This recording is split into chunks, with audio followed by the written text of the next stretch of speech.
Section 1. A town that was never supposed to last.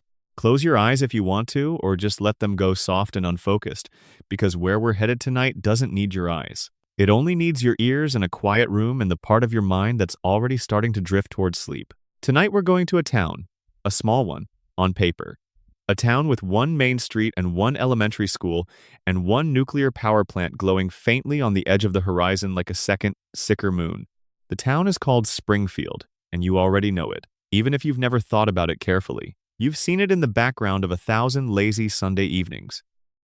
You've heard its theme song drifting out of another room while you were falling asleep on a couch as a kid.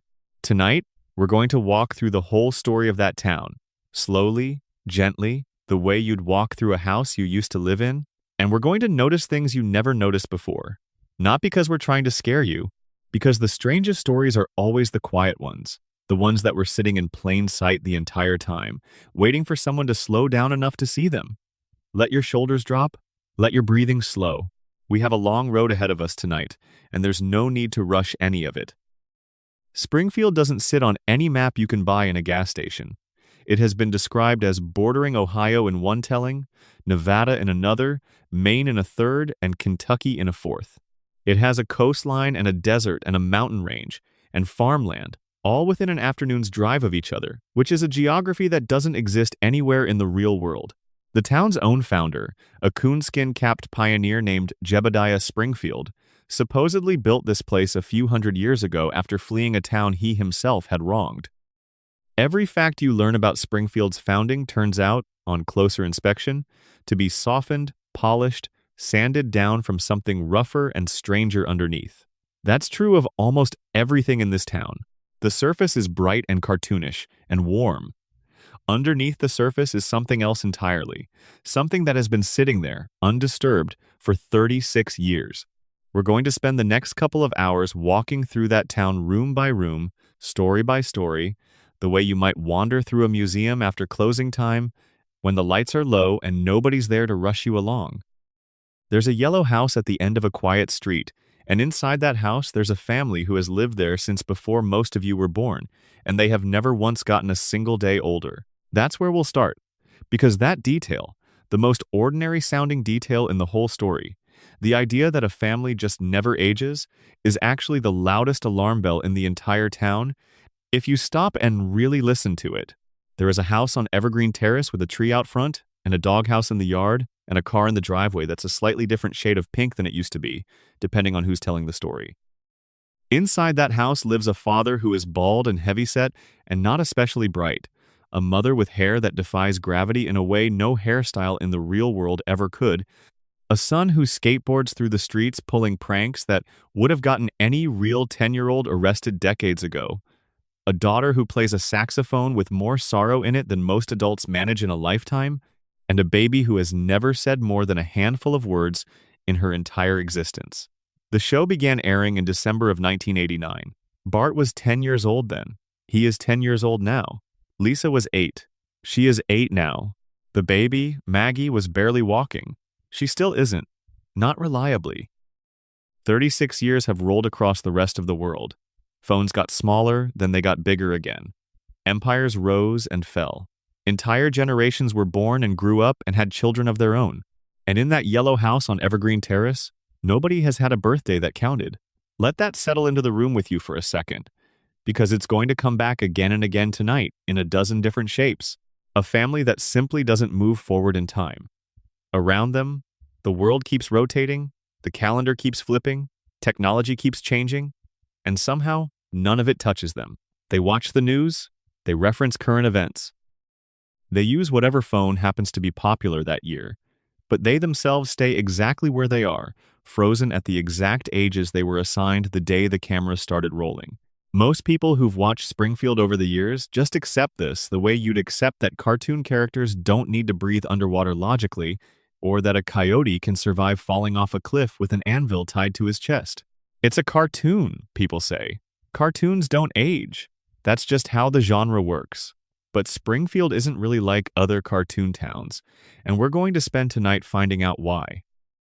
Because once you actually sit with the details, Once you let yourself notice the small inconsistencies, the way you'd notice a draft coming from somewhere in an old house, you start to realize that the frozen ages aren't an accident of animation. They're the loudest clue in a much bigger mystery. A mystery the show has been quietly building for 36 years without ever fully admitting it out loud. Let's start gently, the way you'd start exploring an old house, room by room, hallway by hallway, never rushing, never forcing anything. Let's start with the father. Homer J. Simpson works at the Springfield nuclear power plant, in a small, dim, fluorescent-lit room called Sector 7G, where his job, his entire job, his sole responsibility to the town and the company and every person who lives downwind of that plant, is safety. He is meant to watch dials. He is meant to notice when temperatures climb too high, when pressure builds where it shouldn't, when the small, invisible signs of catastrophe start to whisper their warnings through the machinery. That is the job. That has been the job for over 3 decades. And Homer sleeps through most of it. He naps at his console while warning lights blink red behind him. He eats donuts during meltdown alerts. There's a story, one of dozens like it, where Homer once threw a donut into the open core of the reactor just to see whether it would expand from the heat. A man with that level of carelessness has been the single line of defense between an entire town and a nuclear catastrophe for over 30 years, and somehow the catastrophe never quite arrives. Not in any permanent way. Things go wrong constantly in Springfield, in small ways and occasionally in enormous ones. And then, by the next episode, by the next quiet Sunday evening, everything resets. The plant is still standing. The town is still there. Nobody seems to remember how close they came to losing it all. If you wanted to write a slow horror story and disguise it as a half-hour cartoon comedy, this is roughly how you'd do it. You'd put a town's entire safety in the hands of the least capable man available, and you'd make sure nobody around him ever questioned why he kept his job despite never doing it properly. You'd make sure the audience laughed at his incompetence instead of worrying about it. And you'd let 3.5 decades pass without anyone, not the characters, not most of the audience, stopping to ask the obvious question. Why does this town still exist? We're going to ask that question tonight, gently, slowly. The way you ask question right before falling asleep, when your mind is loose enough to follow an idea all the way down without resistance. Just outside that yellow house, past the picket fence, past the quiet cul-de-sac, the skyline of Springfield is dominated by 2 enormous cooling towers, gray and curved, leaning slightly, the way old things lean when nobody bothers to fix them. They belong to the plant. They have belonged to the same man for as long as anyone in town can remember. A man named Charles Montgomery Burns, who is so old that nobody has ever managed to pin down exactly how old he actually is. Burns appears in nearly every major thread of Springfield's history, which makes sense because Burns owns nearly every major thread of Springfield's history. The power, the economy, in a quiet way, the people. We'll get to him properly soon. For now, just hold the shape of him in your mind the way you'd hold the shape of a house at the top of a hill, visible from almost everywhere in town, never quite approachable, always a little bit looming. An old man, a plant, a town that depends entirely on both of them, and somehow never asks why. Before we go further into the plant and the man who owns it, let's slow down here in this first quiet stretch of the story, because there's something I want to ask you.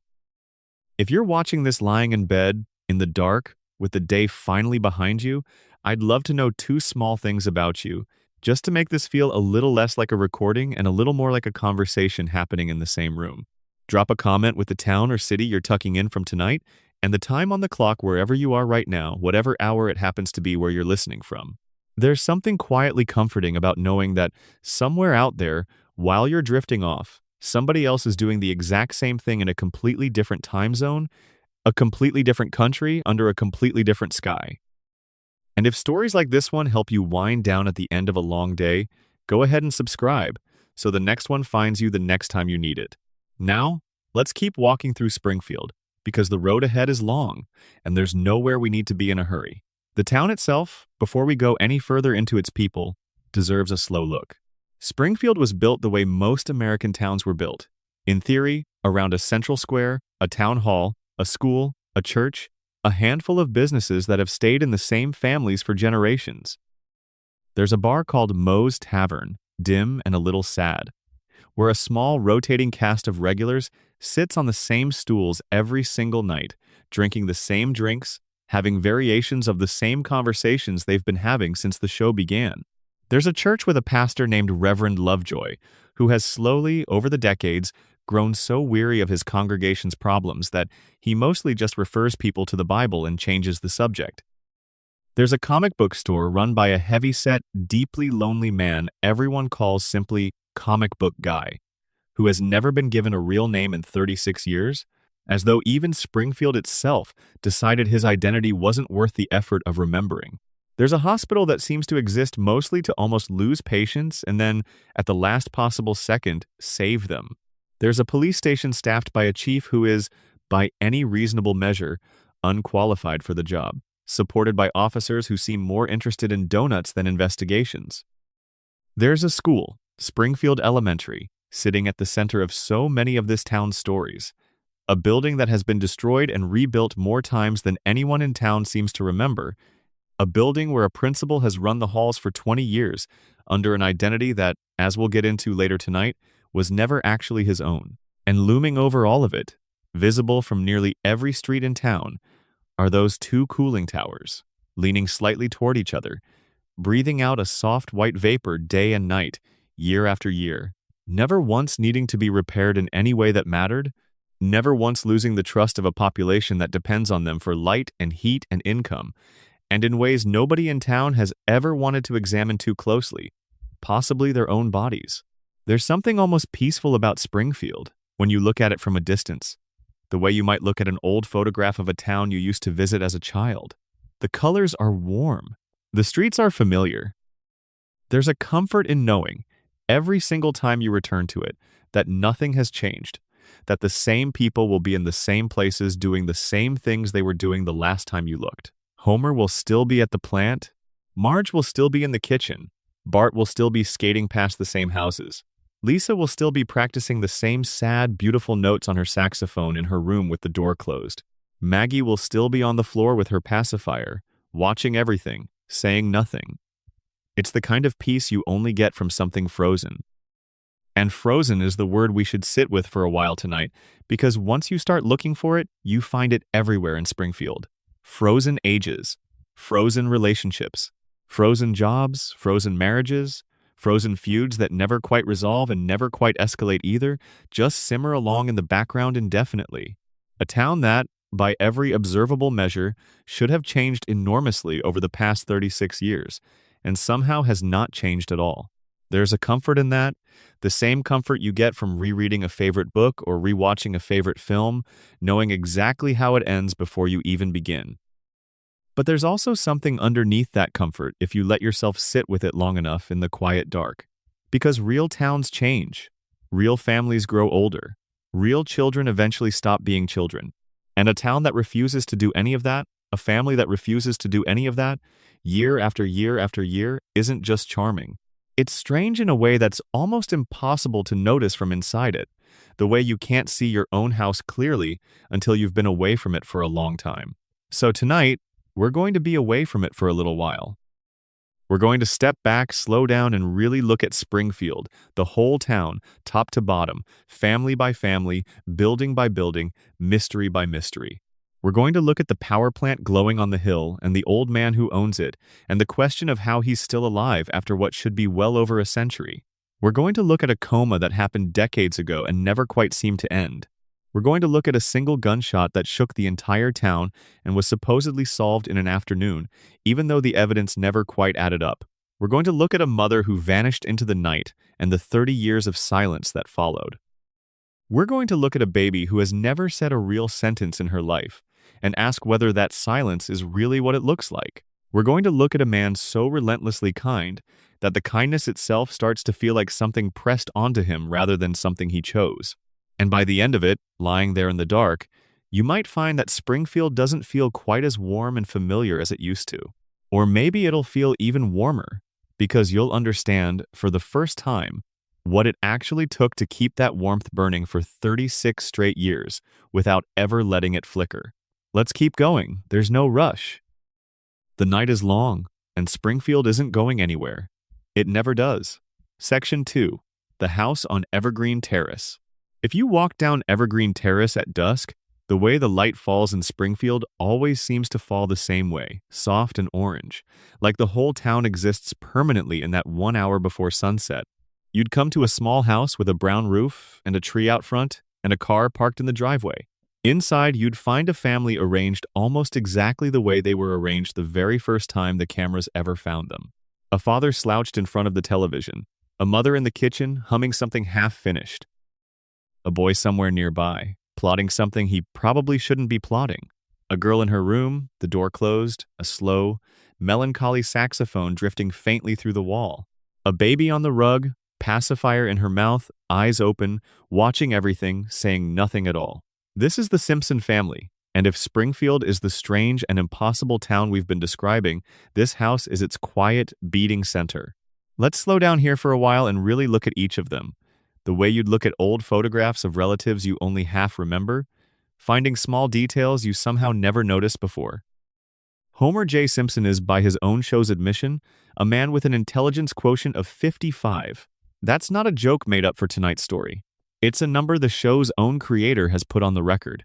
55 is well within the range that would, in the real world, qualify a person for significant developmental support and accommodation. And yet Homer holds down a job at a nuclear facility, a job that requires vigilance and precision and a working understanding of dangerous machinery, a job he has somehow kept for over 30 years despite being, by any reasonable account, one of the worst possible candidates for it. There's an episode, tucked quietly into the back half of the show's run, called Homer's Enemy, where a new employee at the plant named Frank Grimes looks at Homer's life with fresh eyes. Grimes grew up with nothing. He worked himself half to death just to get an ordinary, modest position at the plant, the kind of position Homer has held for decades while doing almost nothing to deserve it. Grimes watches Homer nap on the job, watches him bumble through basic tasks, watches him somehow walk away from every consequence unscathed, and it breaks something in him. He can't understand how the universe allows a man this incompetent to keep surviving, keep thriving, keep being loved by everyone around him despite never once being held accountable for anything. By the end of the episode, the strain of trying to make sense of it kills him. It's played, on the surface, as one of the show's darker comedic episodes. But sit with it for a moment, here in the quiet, and you start to notice something uncomfortable underneath the joke. The show itself seems to know that Homer's survival doesn't make sense by any normal logic.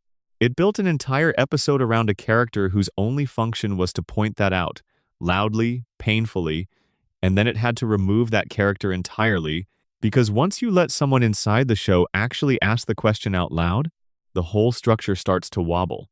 There's a detail buried in one of the later seasons that explains, at least partially, why Homer's incompetence never seems to catch up with him. In an episode revealing more of his childhood, it's shown that as a young boy, Homer shoved a crayon up his nose, and the crayon lodged itself somewhere deep in his brain, where it stayed undiscovered for the rest of his life, quietly suppressing his intelligence the entire time. Decades later, in an unrelated medical procedure, the crayon is accidentally removed, and for a brief, strange stretch of episodes, Homer becomes brilliant, genuinely, startlingly brilliant. He understands the world around him with a clarity he's never had before. He sees his job for what it actually is. He sees his marriage and his town and his own life with a kind of unbearable honesty that intelligence brings with it sometimes, and it makes him miserable. Truly, deeply miserable, in a way that nothing else in the show ever quite manages to make him. So he chooses on his own to have the crayon put back. He chooses the fog over the clarity. He chooses, quite literally, to become stupid again, because being stupid in Springfield is so much more bearable than being smart in it. There's something quietly devastating about that, if you let yourself sit with it for a moment in the dark. A man given a brief glimpse of who he could have been, and choosing, with full awareness, to go back to who he was, because the truth was too heavy to carry.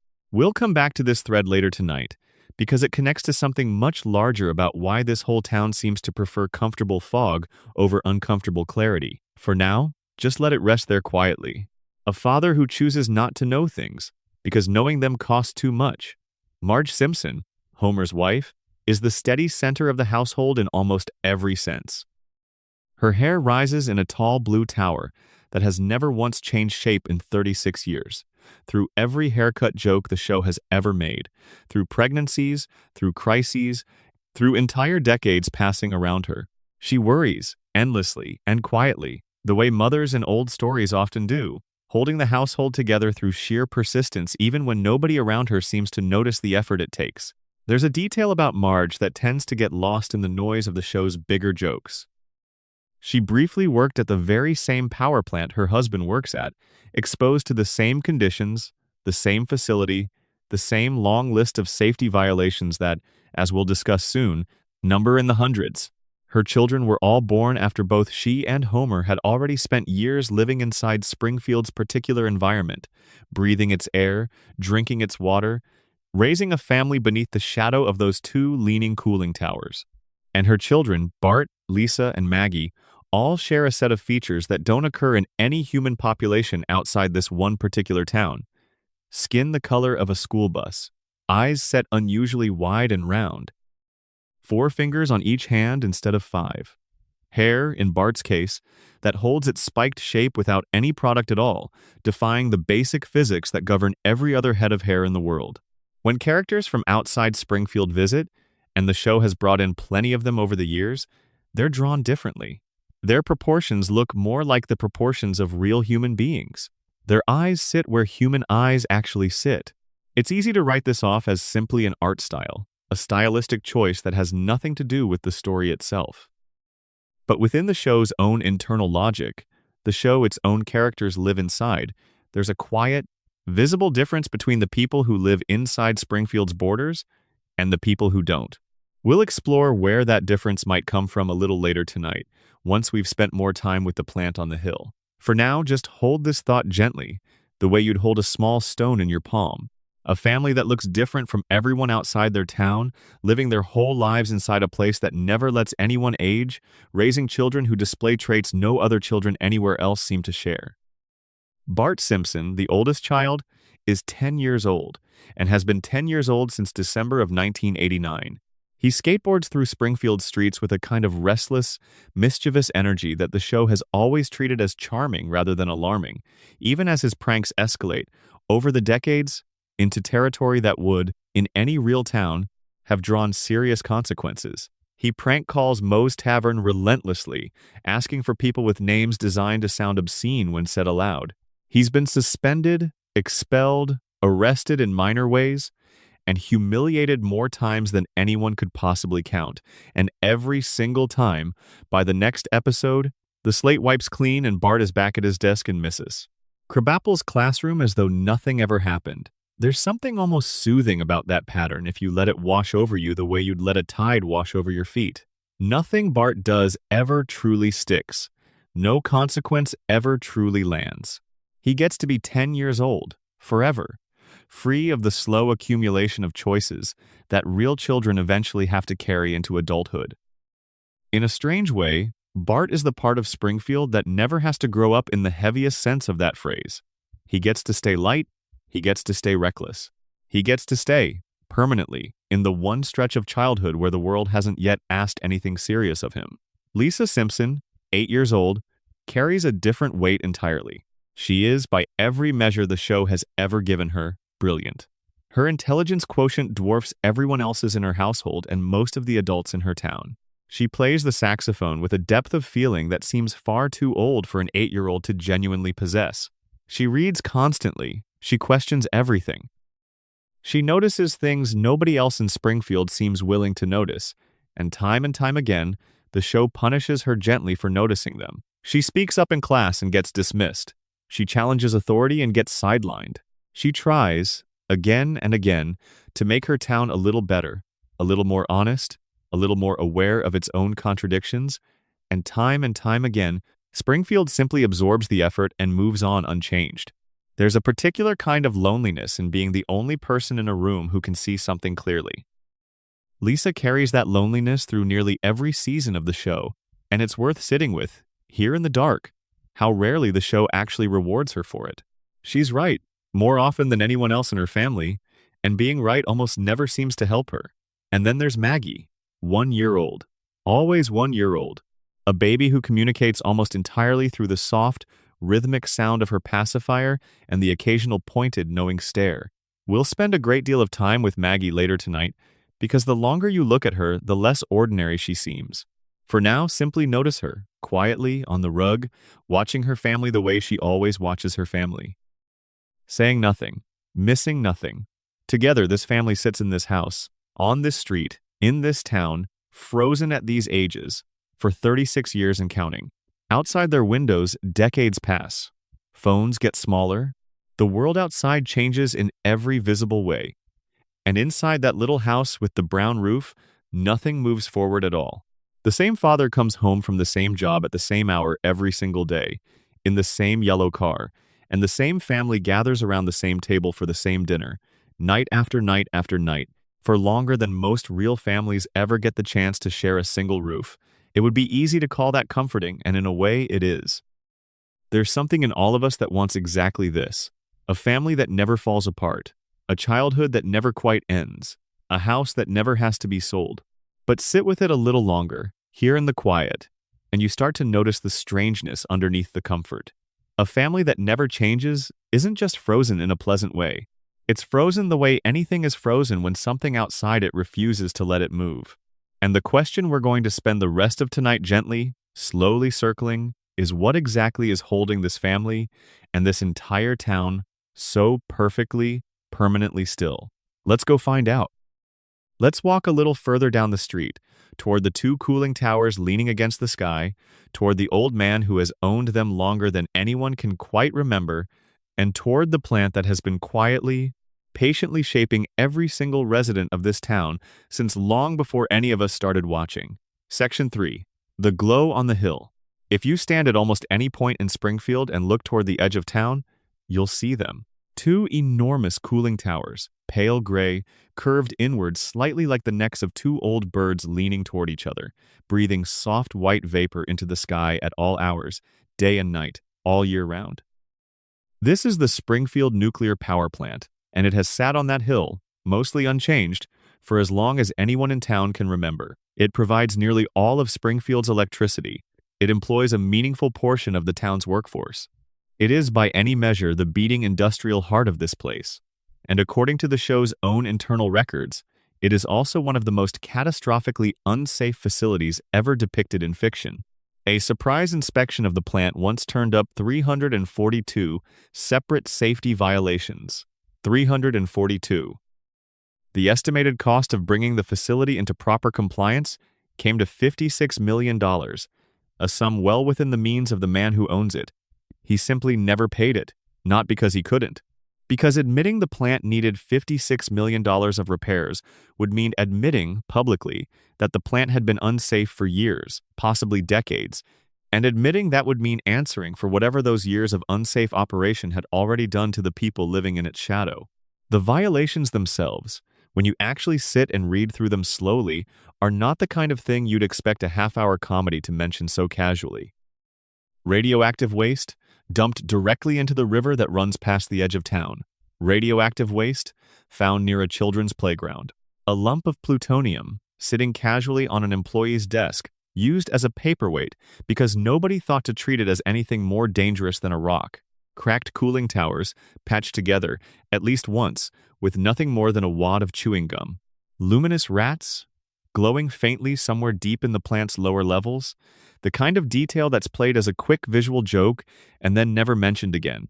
And then there's the detail that the show drops without any explanation at all, the one that, once you notice it, is very hard to stop thinking about. Somewhere in the basement of this plant, there are human skeletons. The show shows them to you, briefly, in passing, the way you might glimpse something out of the corner of your eye while walking quickly down a hallway. It never tells you who they were. It never tells you how they ended up there. It simply shows you the bones, lets the moment pass, and moves on to the next scene as though nothing unusual happened at all. Nobody in Springfield asks a single question about it. Not the workers. Not the inspectors. Not even Homer, whose entire job, in theory, is to notice exactly this kind of thing. The man responsible for keeping this facility safe, the one human being standing between this plant and a meltdown that could devastate the entire town, is, as we've already discussed, A man with an intelligence quotient of 55 who sleeps at his post and eats donuts during emergency alerts.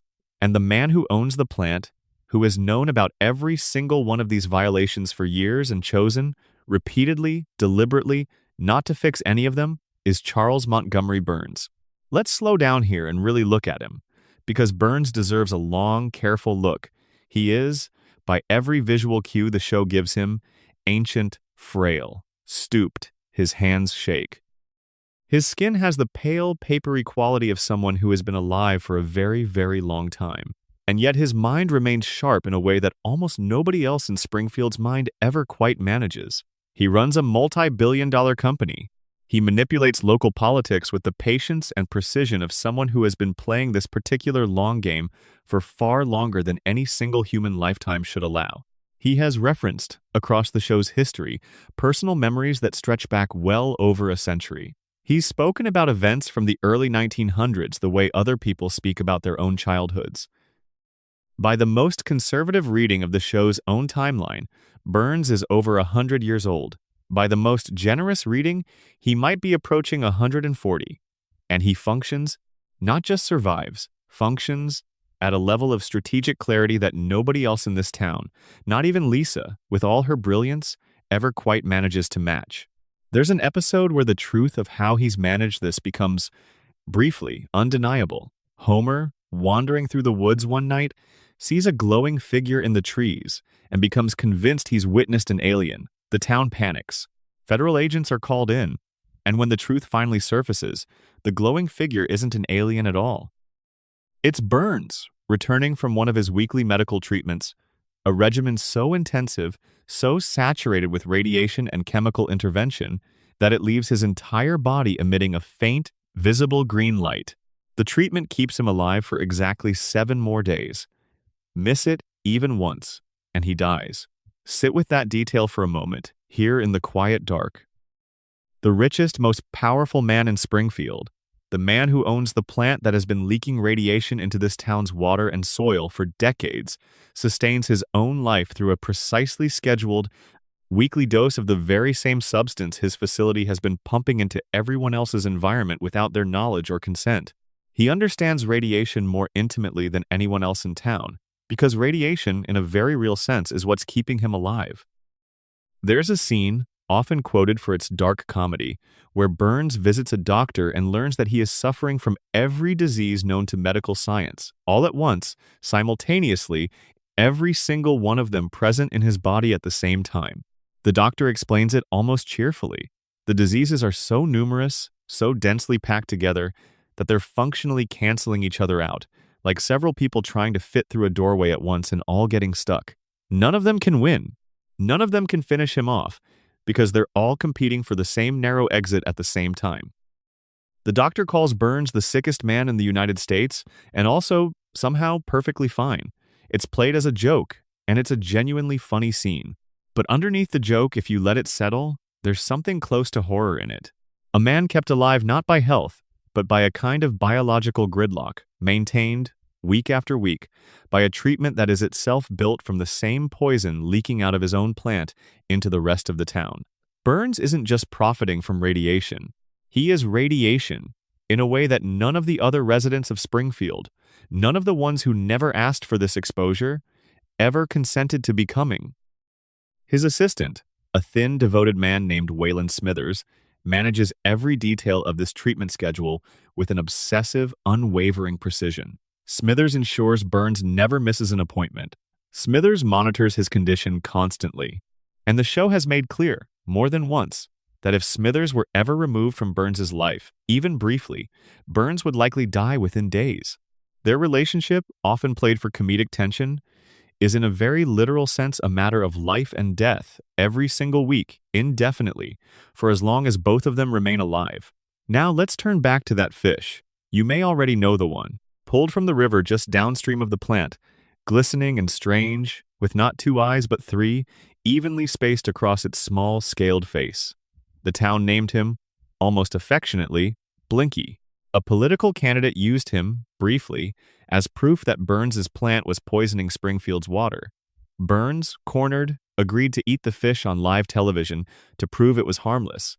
The town watched. The town shrugged.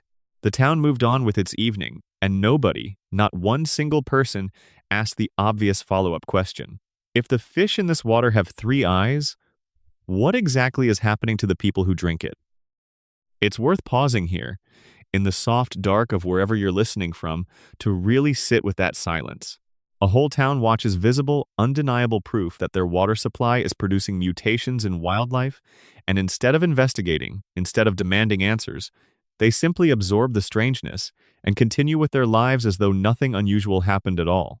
We saw this pattern already with Homer and his crayon, choosing comfortable fog over uncomfortable clarity. Here it is again, but this time it's not one man's private choice. It's an entire town's collective decision, made without a single vote ever being cast, to simply not look too closely at the thing glowing on the hill above them. There's a moment late in the show's history where this denial becomes impossible to maintain even at a national level.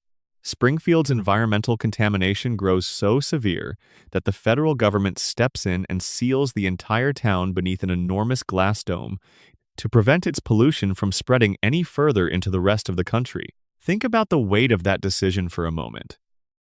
The United States government looked at this town, this one town, and concluded that physical, total containment was the only remaining option. Not a cleanup effort, not a relocation plan. A dome, a wall of glass between Springfield and everywhere else, built because the town itself had become too dangerous to simply leave open. And everyone who lived there, every single resident who had spent years, sometimes decades, breathing that air and drinking that water and raising children beneath those leaning, cooling towers, stayed inside the dome when it went up. Nobody got out first. Nobody got a warning. The contamination zone simply closed around them, with them still inside it, going about their evenings as though a glass ceiling sealing them off from the rest of the world was simply one more strange Tuesday in a town that had long since stopped being surprised by strange Tuesdays. It's tempting, when you first notice all of this, to feel a kind of rising unease, and that's a perfectly natural response. But I'd like you to notice something else too, here in the calm of this story, something gentler underneath the strangeness. This town survived, despite 342 violations. Despite a man who shouldn't be alive sustaining himself on the same poison that's been quietly reshaping the bodies of everyone around him, despite a dome being lowered over their heads by their own government, despite all of it, the families in this town still sat down to dinner every night. The children still skateboarded down the same streets. The saxophone still played, soft and sad, behind a closed bedroom door. There's something almost defiant in that, a kind of stubborn, quiet endurance that doesn't ask to be noticed, doesn't ask for credit, just keeps going, evening after evening, year after year, regardless of what's leaking into the water table beneath their feet. We're going to keep walking through this town's story tonight, slowly, room by room, mystery by mystery. Up next, we're going to step away from the plant for a little while and into the elementary school at the center of town, where a man who has run the halls for 20 years turns out to be someone else entirely, and an entire town makes a choice about truth that says more about Springfield than almost anything else we'll discuss tonight. Let your eyes stay closed if they already are. There's nothing you need to do but listen. Section 4. The man who wasn't who he said he was. Every town has its quiet institutions, the buildings and people so familiar that nobody really looks at them closely anymore, the way you stop noticing the furniture in a house you've lived in for years. In Springfield, one of those institutions is Springfield Elementary School, and at the center of it, for as long as most of the town can remember, has been a stiff, nervous, deeply rule-bound principal named Seymour Skinner. Skinner has run the school for 2 decades by the time this particular story unfolds. He's known as a decorated military veteran, having served in Vietnam, a fact that shaped nearly everything about his personality. His rigid posture, his clipped, formal way of speaking, his devotion to his elderly mother, Agnes, with whom he still lives, a relationship the show plays for both warmth and discomfort in roughly equal measure. He's been principal long enough that several generations of Springfield's children have passed through his office, his classrooms, his strict and somewhat sad little world. And then, one ordinary day, a stranger walks into town, a man nobody recognizes. He introduces himself, calmly, with quiet certainty, as Sergeant Seymour Skinner, the real one. A man who was, in fact, captured during the war and presumed dead for over 20 years, until he finally managed to escape captivity and find his way home, only to discover that someone else has been living his entire life in his absence. The principal Springfield has known for 20 years, the one who has shaped their children's education, who has dated their teachers, who has lived in their town and built relationships and routines and an entire identity within their community, turns out to be an imposter. His real name is Armin Tamzarian. Before the war, he was a directionless young man with no particular future ahead of him, drafted alongside the real Skinner, serving in the same unit. When the real Skinner was captured and presumed dead, Tamzarian, carrying the news home to break to Skinner's grieving mother, found that she mistook him, in her grief, for her own returning son. And rather than correct her, rather than tell this woman that the son she desperately needed to see standing in her doorway was actually gone, he simply let her believe it. He took the name, he took the life. He stepped into another man's identity and wore it for 20 years, because it was the first time in his life anyone had ever needed him to be someone in particular. Now imagine being in that town hall the night the truth finally comes out. The real Skinner stands on one side of the room, a man who survived years of captivity only to come home and find his entire life occupied by someone else.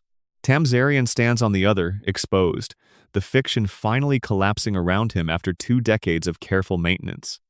And the town, the whole town, gathers to decide what to do about it. They vote, not on whether to prosecute the imposter, not on whether to restore the real Skinner to his rightful place. They vote on whether to even acknowledge the truth at all. And the decision, when it comes, is unanimous. They choose to keep the lie. A judge issues an official ruling declaring the imposter to be the legitimate Skinner by law permanently. The actual Seymour Skinner, the real one, the man who survived a prisoner of war camp and made it home only to find his own name already spoken for, is physically removed from town, tied to a passing train car and sent away, with strict legal instruction that nobody is ever to speak of what really happened again. Let that sit with you for a moment here in the quiet. An entire community, given undeniable, witnessed proof that one of its most central, trusted figures has been living a stolen identity for 20 years, chooses, deliberately and collectively, to bury that truth rather than face it. They had the real man standing right there in front of them, and they sent him away instead, because the comfortable fiction they'd built their lives around for 2 decades mattered more to them than the inconvenient, disruptive truth. This episode was, when it first aired, deeply unpopular with longtime viewers of the show. People felt betrayed. They felt the show had broken something essential about a character they'd grown to love, retroactively revealing that his entire backstory, his service, his relationship with his mother, his whole identity had been built on a fabrication.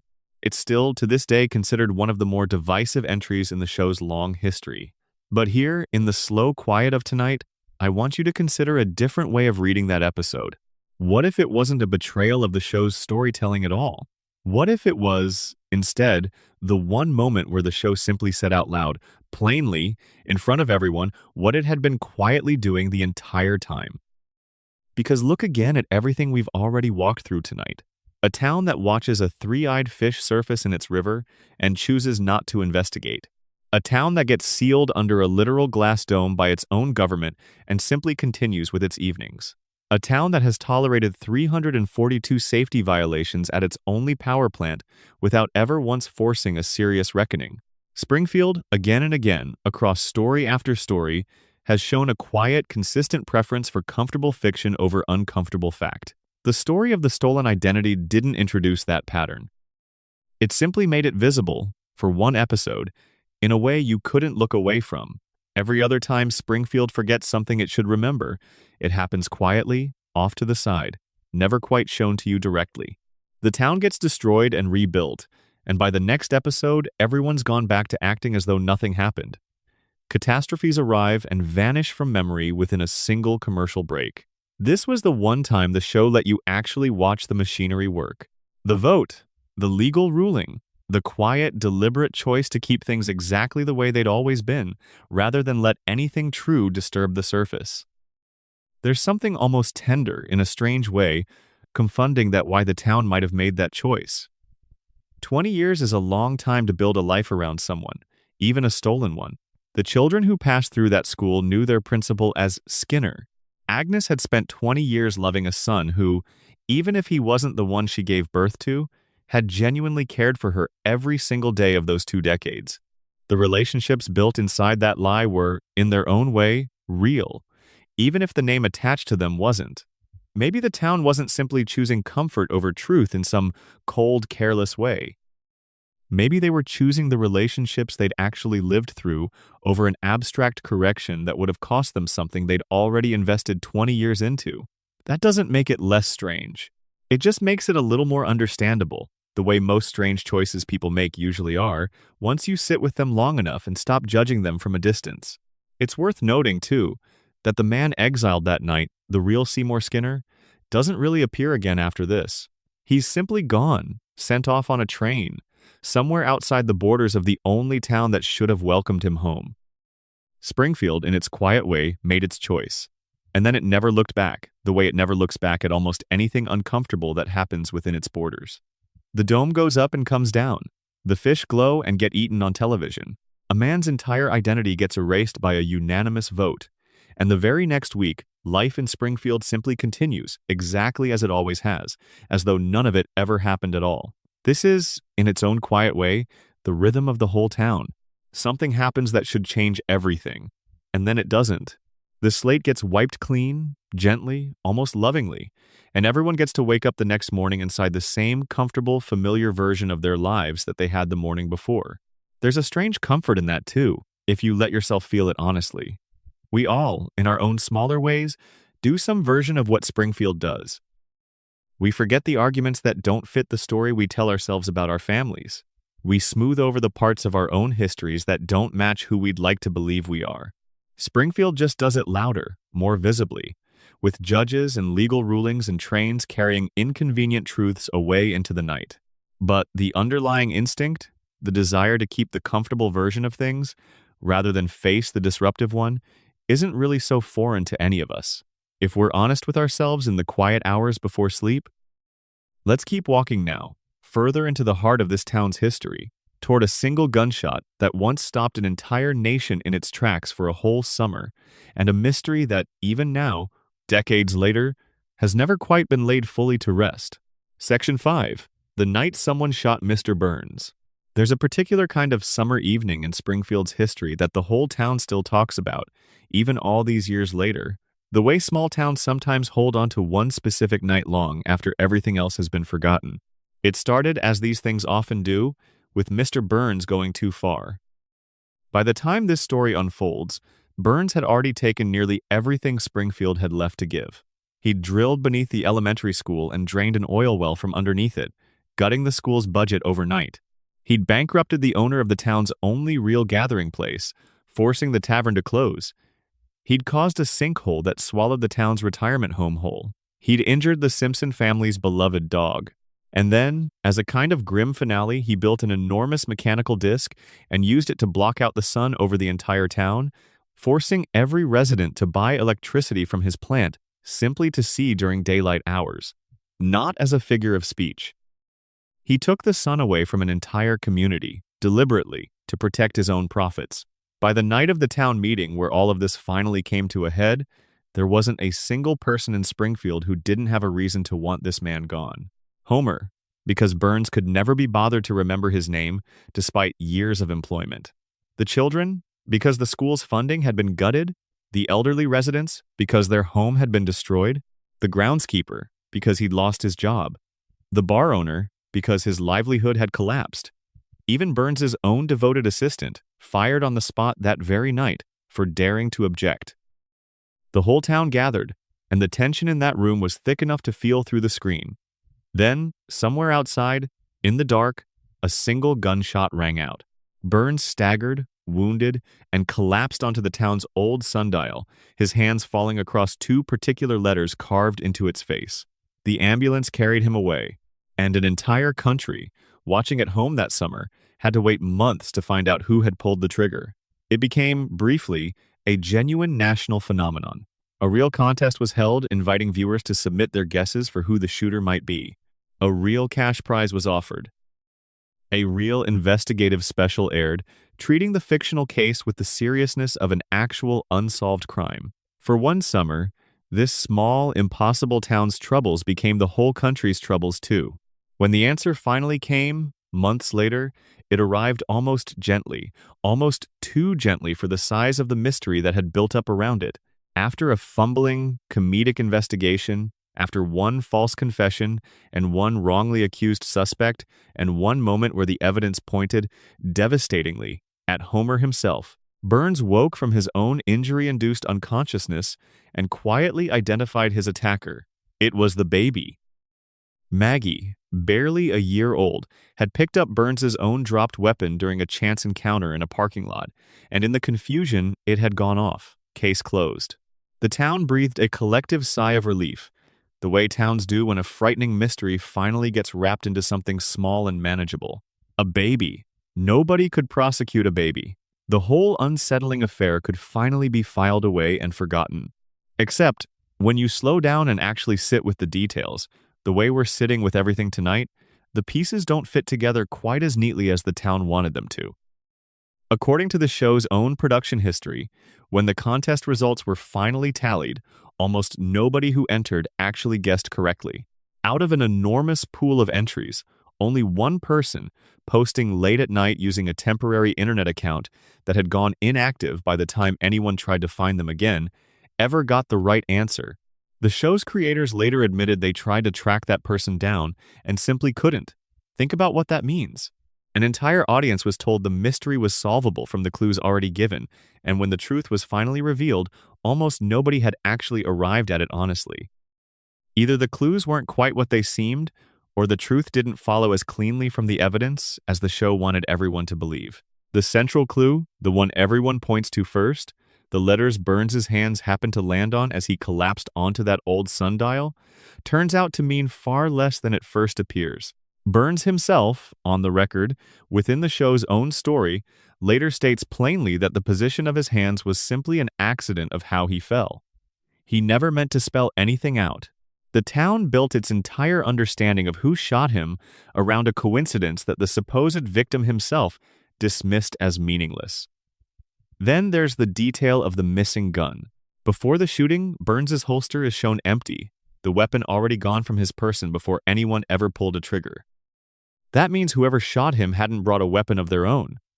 They found his by chance and used it in a moment that wasn't planned. Most of the people in that crowd that night had come armed, deliberately, angry enough to consider violence in advance. The actual shooter was someone who hadn't planned any of this at all, someone who simply happened upon an opportunity and acted on it without premeditation. And then there's Burns's own words, the very first thing he says upon seeing his attacker, before anything else happens.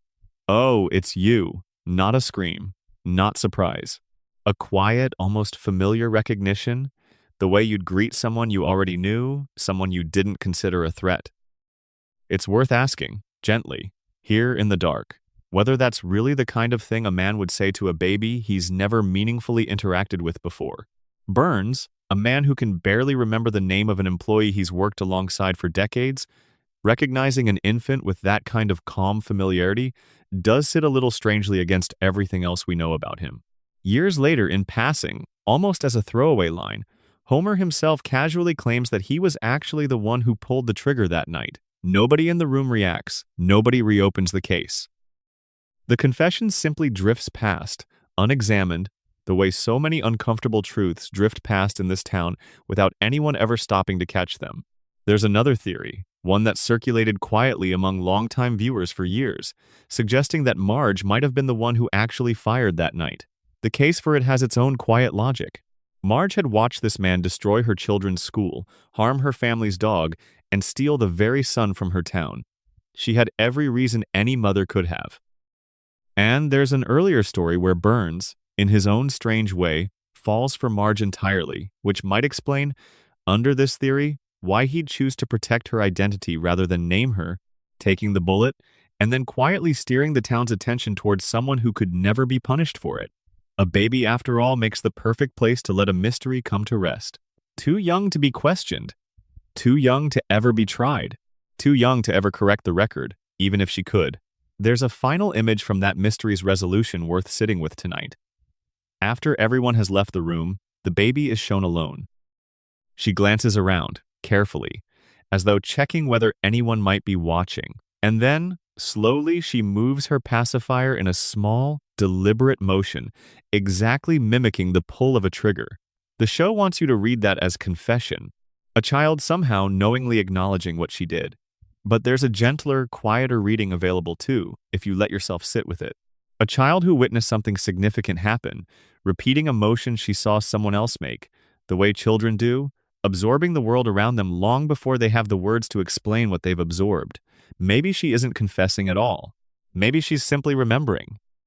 We'll spend much more time with this particular member of the Simpson family a little later tonight, because there's a great deal more to say about her quiet, careful watchfulness. For now, let's simply let this mystery rest exactly where Springfield chose to leave it. Closed, but never quite solved. A town that needed an answer small enough to live with, and found one, the way it always seems to find one, in whichever direction causes the least disruption to everyone's evening. There's something worth noticing, gently, in how often this happens across Springfield's whole history. A genuinely disturbing event takes place. The town investigates, briefly, loudly, with great public fanfare. And then it settles on whichever explanation lets everyone go back to their lives the fastest, regardless of how well that explanation actually holds together under close examination. It happened with the stolen identity at the school. It happened with the three-eyed fish. It's happening here, with a gunshot that shook the whole town for one long summer, and then quietly, conveniently, came to rest on the one suspect nobody could ever really hold accountable. Let's keep moving now, further into the quiet corners of this story, toward a question that sits underneath nearly everything we've discussed tonight, without anyone in the show ever asking it directly. How is the man at the center of so much of this town's pain still alive at all, after a span of years that should have ended any ordinary human life decades ago? Section 6. The oldest man in Springfield. Let's go back to him now, the old man on the hill, because there's more to understand about him before we move further into the rest of this town's story. Charles Montgomery Burns has been a quiet, constant presence across nearly everything we've walked through so far tonight. The plant, the radiation, the weekly treatments that keep his body glowing faintly green and functioning at all. But there's a deeper layer to his existence worth sitting with carefully, here in the soft dark of this story, because the question of how exactly he's still alive turns out to be one of the strangest, quietest mysteries in this entire town. By the most careful, conservative reading of everything the show has ever told us about his past, Burns was born sometime in the final years of the 1800s. He's spoken, across many separate stories, about memories that predate the turn of the 20th century. He's described personal involvement in historical events that occurred well over 100 years ago, the way other people describe their own childhood summers. By the time you add it all together, Burns isn't simply old. He's well past 100 years old, possibly closer to 140, depending on which version of his own history you choose to believe. And he doesn't merely exist at that age. He functions sharply, strategically, running a massive company, manipulating local politics with the kind of patience that very few people anywhere ever get the chance to develop, because very few people anywhere get the chance to spend more than a century refining the same handful of skills. We've already talked about the weekly treatments that sustain him, the radiation regimen that leaves his body glowing faintly in the dark, the precise schedule that, if missed even once, would end his life within days. We've talked about the strange equilibrium of diseases inside his body, every illness known to medicine present simultaneously, each one blocking the others from finishing what any single one of them would otherwise easily accomplish. It's worth sitting with, for a moment, just how unnatural that entire arrangement is. Burns isn't surviving the way the rest of Springfield survives, through whatever combination of luck and biology keeps any of us going day to day. He's being maintained, the way you'd maintain a piece of old machinery, through scheduled servicing, through careful intervention, through the devoted attention of one man whose entire role in life has quietly become keeping someone else's failing body from finally giving out. There's something almost sad in that, if you let yourself feel it honestly rather than just finding it unsettling. A man who has outlived every single person he might have once cared about in any ordinary sense, kept alive past every natural limit, not through any joy in living, but through sheer accumulated wealth and inherited momentum. Burns doesn't seem, across the show's history, to particularly enjoy being alive. He seems to simply continue, the way a machine continues running as long as someone keeps feeding it power, because stopping was never really part of the design. His family's wealth, the show has made clear, predates the Industrial Revolution itself.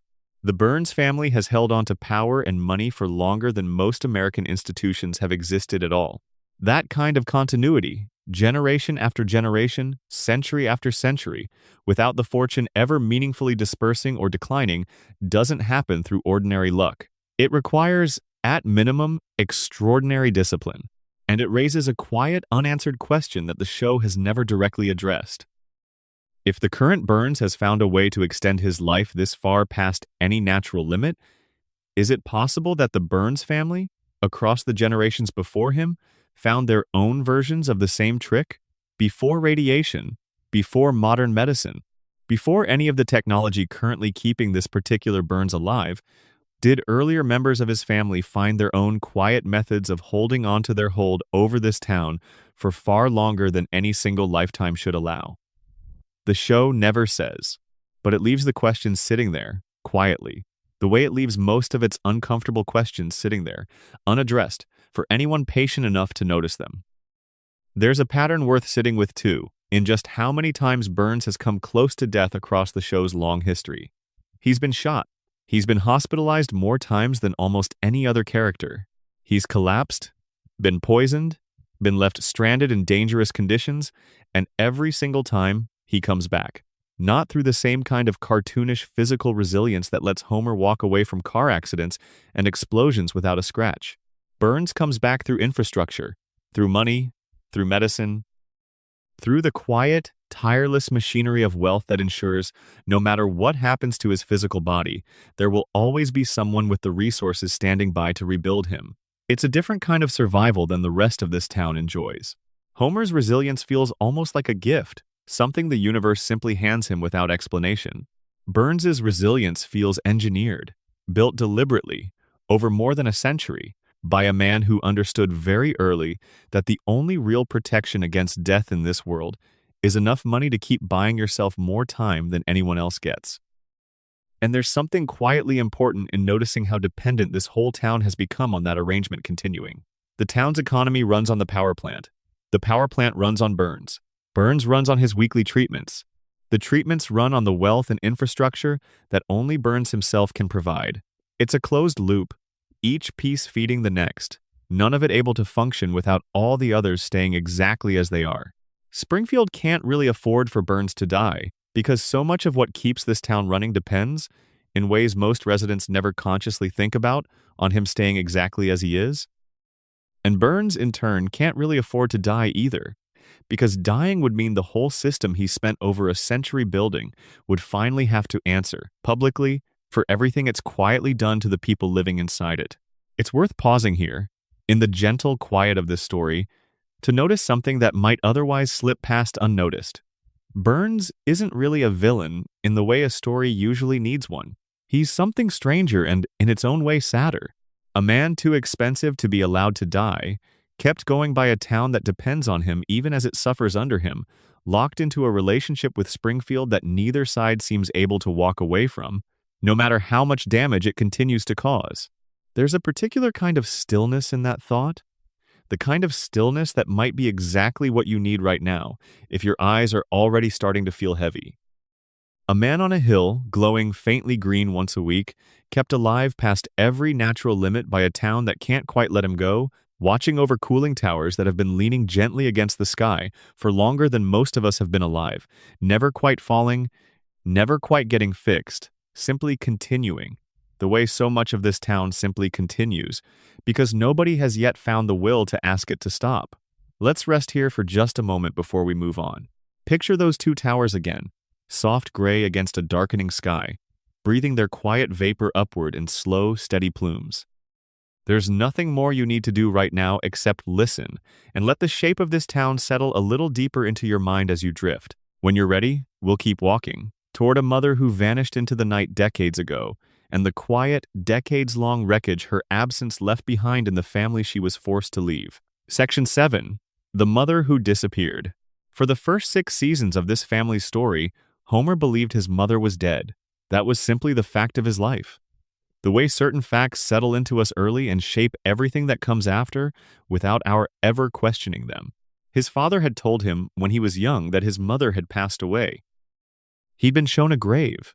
He'd grieved, in whatever quiet way a small boy grieves a loss he doesn't fully understand, and he grew up believing he was someone whose mother had died and whose father had never quite managed to fill the space she left behind.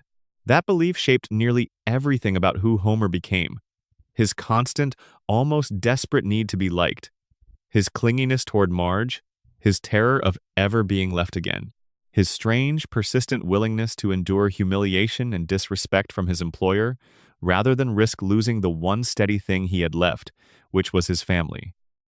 There's a quiet, sad logic running underneath so much of Homer's behavior once you understand it as the behavior of a boy who believed his mother chose to leave him by dying, and who has spent the rest of his life terrified of losing anyone else the same way.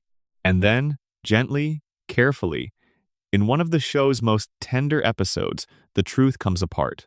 Homer, attempting to fake his own death to get out of a day of work, accidentally discovers, while correcting the resulting paperwork, that according to the town's own official records, his mother never actually died. The grave his father showed him as a child wasn't even hers.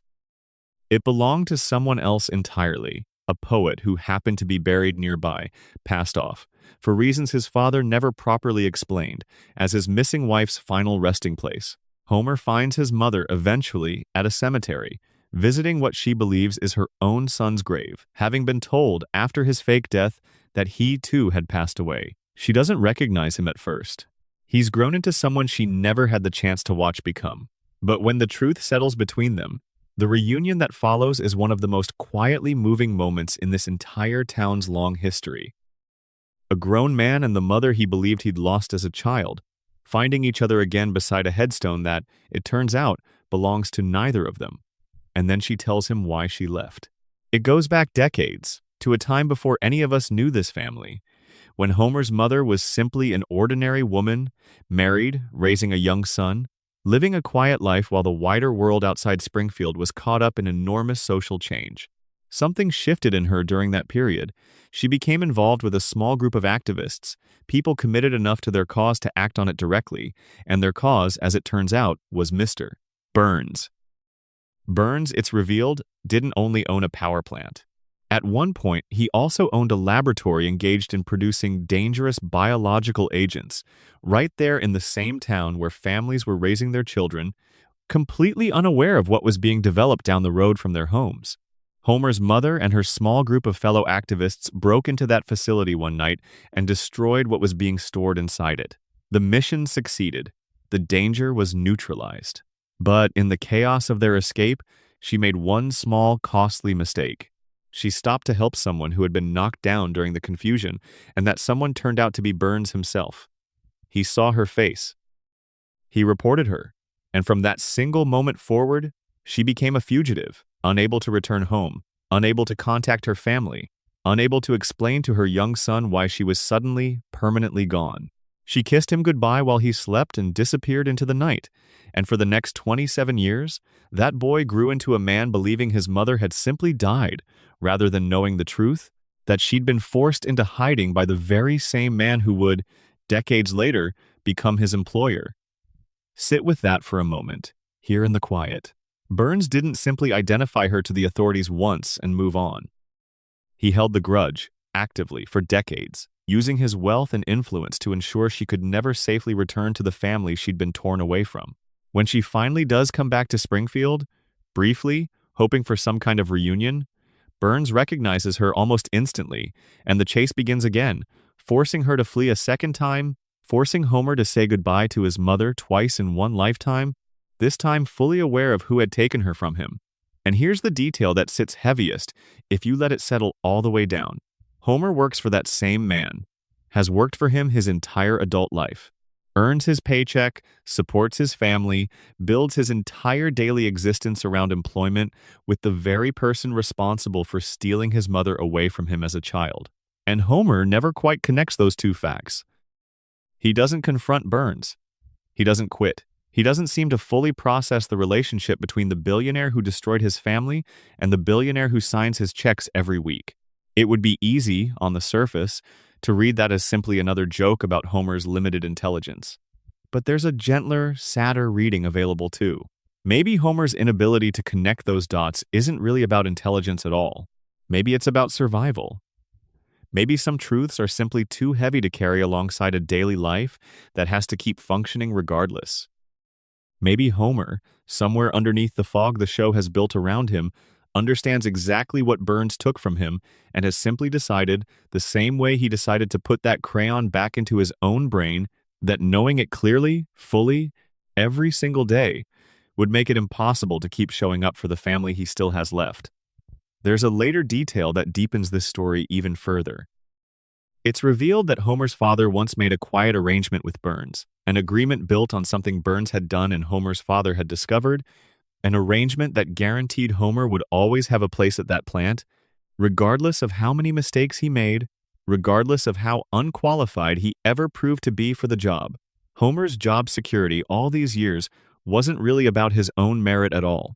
It was a debt being quietly paid off between two older men, brokered in silence, maintained without ever being explained to the one person it actually affected most.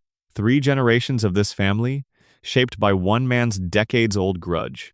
A mother forced into hiding.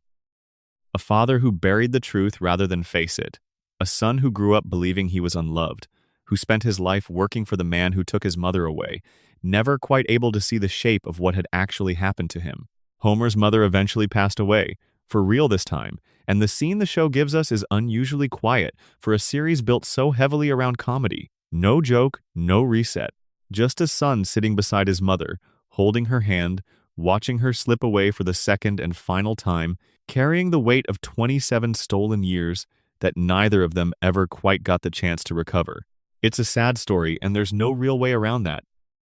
But there's something worth holding on to inside the sadness too, here in the dark as you drift further towards sleep.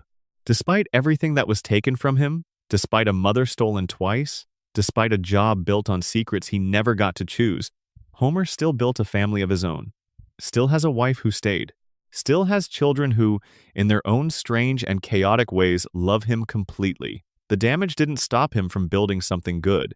It just meant the good thing he built carries, somewhere underneath its surface, a weight he himself never fully understood he was carrying. That's true for a lot of us too. If we're honest with ourselves in moments like this one, late at night, with our guard finally lowered enough to admit it, we build good things even while carrying weights we don't fully understand. Maybe that's part of why this story, for all its strangeness, still feels so familiar. Let's rest here for a moment, and then continue on, toward the quietest member of this family, and the question of what exactly she's been watching all these years, from her place on the rug, saying nothing at all. Section 8. The Baby Who Never Speaks.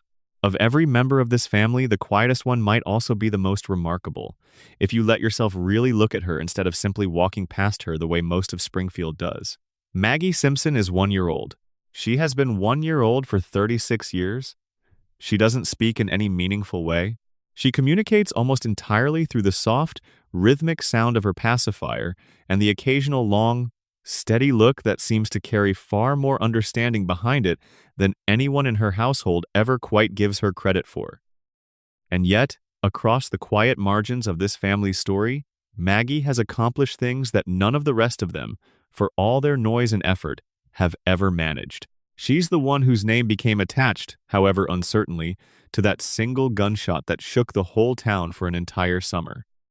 She's led in one quiet, wordless short film an entire daycare full of infants in a small, perfectly executed rebellion against an overly strict caretaker, outmaneuvering bullies and staff alike to protect a single butterfly she'd grown attached to, using nothing but careful observation, patient planning, and a kind of problem-solving that would be remarkable in someone 3 or 4 times her age. She's been tested more than once and found to possess intelligence that standard measurements simply aren't built to register. And through all of it, every quiet, remarkable thing she's ever done, she has never once made a point of being noticed for it. There's something worth sitting with in that, here in the soft dark of this story. Her older sister Lisa is brilliant too, in a far louder, more visible way. Lisa speaks up. Lisa challenges things. Lisa wears her intelligence on the outside, where everyone can see it, and time again, the show has shown us what that costs her. Dismissal, isolation, a community that doesn't quite know what to do with a child who insists on noticing more than everyone around her is comfortable noticing. Maggie seems to have learned a different lesson entirely, possibly by watching her sister carry that particular weight for years. Where Lisa fights to be heard, Maggie has chosen, deliberately or not, to stay quiet. And in staying quiet, she's been free to do things nobody was paying close enough attention to stop. The daycare rebellion succeeded, in part, because nobody watches infants closely enough to notice them organizing anything at all. The mystery surrounding that gunshot stayed unresolved, in part, because nobody seriously suspects a baby of anything. Every remarkable thing Maggie has ever done has happened just below the surface of everyone else's attention, in the quiet margins where nobody thought to look. It's tempting to read this simply as a clever piece of writing, a quiet joke about how often we underestimate the people, or in this case, the very small person, sitting silently in the corner of the room. And it is that. But sit with it a little longer, here in the gentle hush of this story, and there's something gentler underneath the cleverness too. Maggie has grown up inside a household full of constant noise, a father who never stops talking, a mother who worries out loud, almost continuously, a brother whose entire personality is built around being seen and heard, whatever the cost, a sister who has learned, the hard way, what speaking up actually costs you in this particular town. And in the middle of all of that noise, Maggie has found her own quiet, steady place, watching everything, absorbing everything, choosing again and again, not to add her own voice to a household that already has more than enough voices competing for space. There's a tenderness in imagining her that way, rather than simply as some looming, watchful mystery. A small child who has found her own quiet rhythm inside a loud and chaotic family, content, for now, to simply watch and learn and wait, the way so many of us, at certain points in our lives, have needed exactly that same kind of quiet before we were ready to step forward into anything louder. If you think back to the radiation we talked about earlier tonight, the strange, unexplained mutations running quietly through this town's water and air, there's a way of reading Maggie's gifts as the gentler, kinder side of that same coin. Where her father's mind was dimmed by decades of exposure to this town's contamination, hers seems, instead, to have been sharpened. The same environment, the same family, the same long, quiet exposure, producing two entirely different outcomes in two different people. One diminished. One quietly, almost secretly, expanded. And if you hold on to that earlier idea too, the gentle possibility that so much of what's happened in this family might be the product of a long, dreaming mind trying to hold on to everyone it loves, then Maggie's quiet brilliance takes on an even softer shape. A father who can't watch his youngest daughter grow up, who can't be there to see who she becomes, might, in the deepest, most hopeful corner of his imagination, give her every gift he can't be present to nurture in any other way. Her intelligence, under that reading, isn't really a mutation at all. It's closer to a wish. A father's quiet hope, folded gently into the one child he worries about most, that she'll be all right even without him there to guide her through it. Whether or not that's the real explanation, there's something worth carrying with you regardless, as you drift further towards sleep tonight. The quietest person in a room is so often paying the closest attention. The one who says the least is so often understanding the most. Maggie sits on that rug, pacifier in her mouth, watching her family's chaos unfold around her night after night, year after year, and she has never once needed to raise her voice to matter. There's a kind of quiet power in that, the kind that doesn't need an audience, doesn't need recognition, simply continues, steadily, patiently, exactly as it is, until the moment, if it ever comes, that it's finally needed out loud. For now, she waits. And there's nothing frightening in that waiting. Not really. Not if you let yourself see it the way I'd like you to see it tonight. Just a small, watchful child, tucked safely inside a loud and loving family, taking her time, the same patient way we're taking our time tonight, walking slowly through this whole strange and tender town. Let's rest here together for a moment. And then, when you're ready, we'll keep going toward the strange, looping nature of time itself in this town, and what it might really mean that nobody here has ever been allowed to grow older. Section 9. A town where time doesn't move. We've touched on this already, more than once tonight, but it's worth slowing all the way down now and sitting with it properly, because this particular mystery sits underneath almost everything else we've walked through so far. Bart Simpson was 10 years old when this family story first began. He is 10 years old right now, tonight, as you listen to this. Lisa was 8, she is 8 now. Homer and Marge were somewhere in their mid-30s. They still are.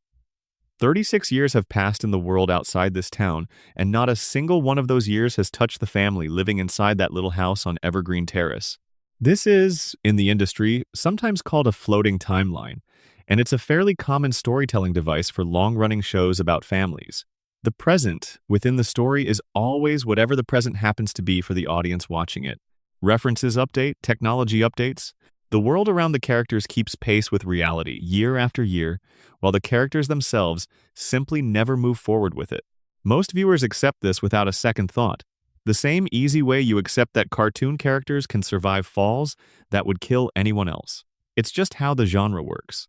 But Springfield has been running long enough now that this particular convention has stretched into something genuinely strange if you actually sit and trace its consequences all the way through. Consider Homer and Marge's own history together. When this story first began, decades ago, their courtship was placed somewhere in the late 1970s and early 1980s, complete with all the era-appropriate music and fashion of that particular time. That made sense for a couple in their mid-30s at that point in the show's run. But if they're still in their mid-30s now, decades later, basic arithmetic means their courtship couldn't possibly have happened back then anymore. It would have to have happened much more recently, somewhere in the 2000s instead. And the show has actually shown us this shift happening more than once, quietly retelling their origin story across different eras as the decades have rolled forward, each retelling sliding their formative years a little further ahead to keep pace with the present. That means, if you think about it carefully, that this family doesn't really have a fixed past at all. Their history gets gently rewritten every few years, just enough to maintain the illusion of an unchanging present. Their memories of their own youth are, in a very real sense, unstable, constantly being revised to fit whatever moment the story happens to be occupying.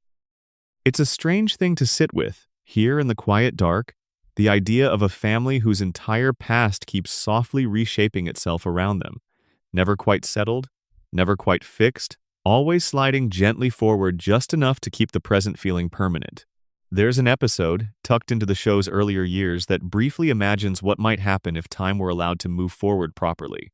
It shows us Lisa, grown into a young woman in her 20s, intelligent and accomplished and quietly lonely, navigating a future that finally let her become who the show had always suggested she might become.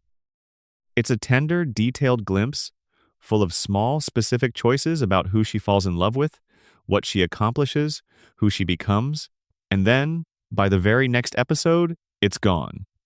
Lisa is 8 again, Bart is 10 again. The glimpse of the future closes like a door, and the permanent present resumes exactly as though it had never opened at all.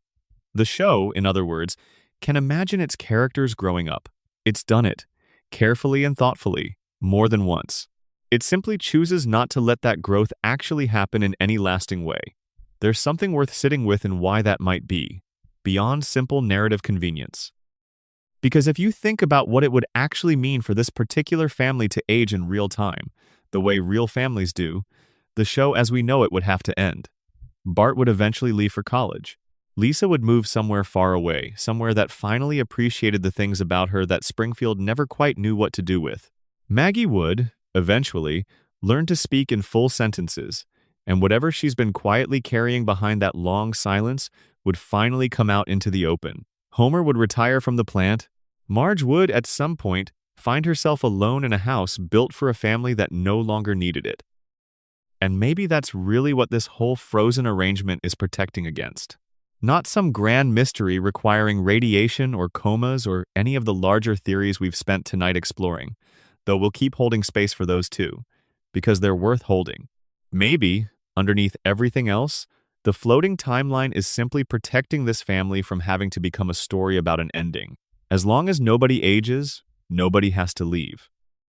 As long as the calendar never quite moves forward, this family gets to stay together, in this house, on this street, in this town, indefinitely, the way so many of us, quietly, secretly, wish our own families could stay together a little longer than time usually allows. There's a comfort in that, if you let yourself feel it honestly, here as you drift further toward sleep. A version of family that never has to say goodbye. A childhood that never quite has to end. A house that never has to be sold. A couch that never has to be replaced. A Sunday dinner that gets to happen again and again, the exact same way, for as long as anyone wants to keep tuning in to watch it. Every theory we've walked through tonight, the radiation slowly reshaping this town's people, the long, unbroken silence and denial running underneath nearly everything, the old man on the hill who simply refuses to let death catch up with him, all of it points, in its own way, toward this same quiet truth.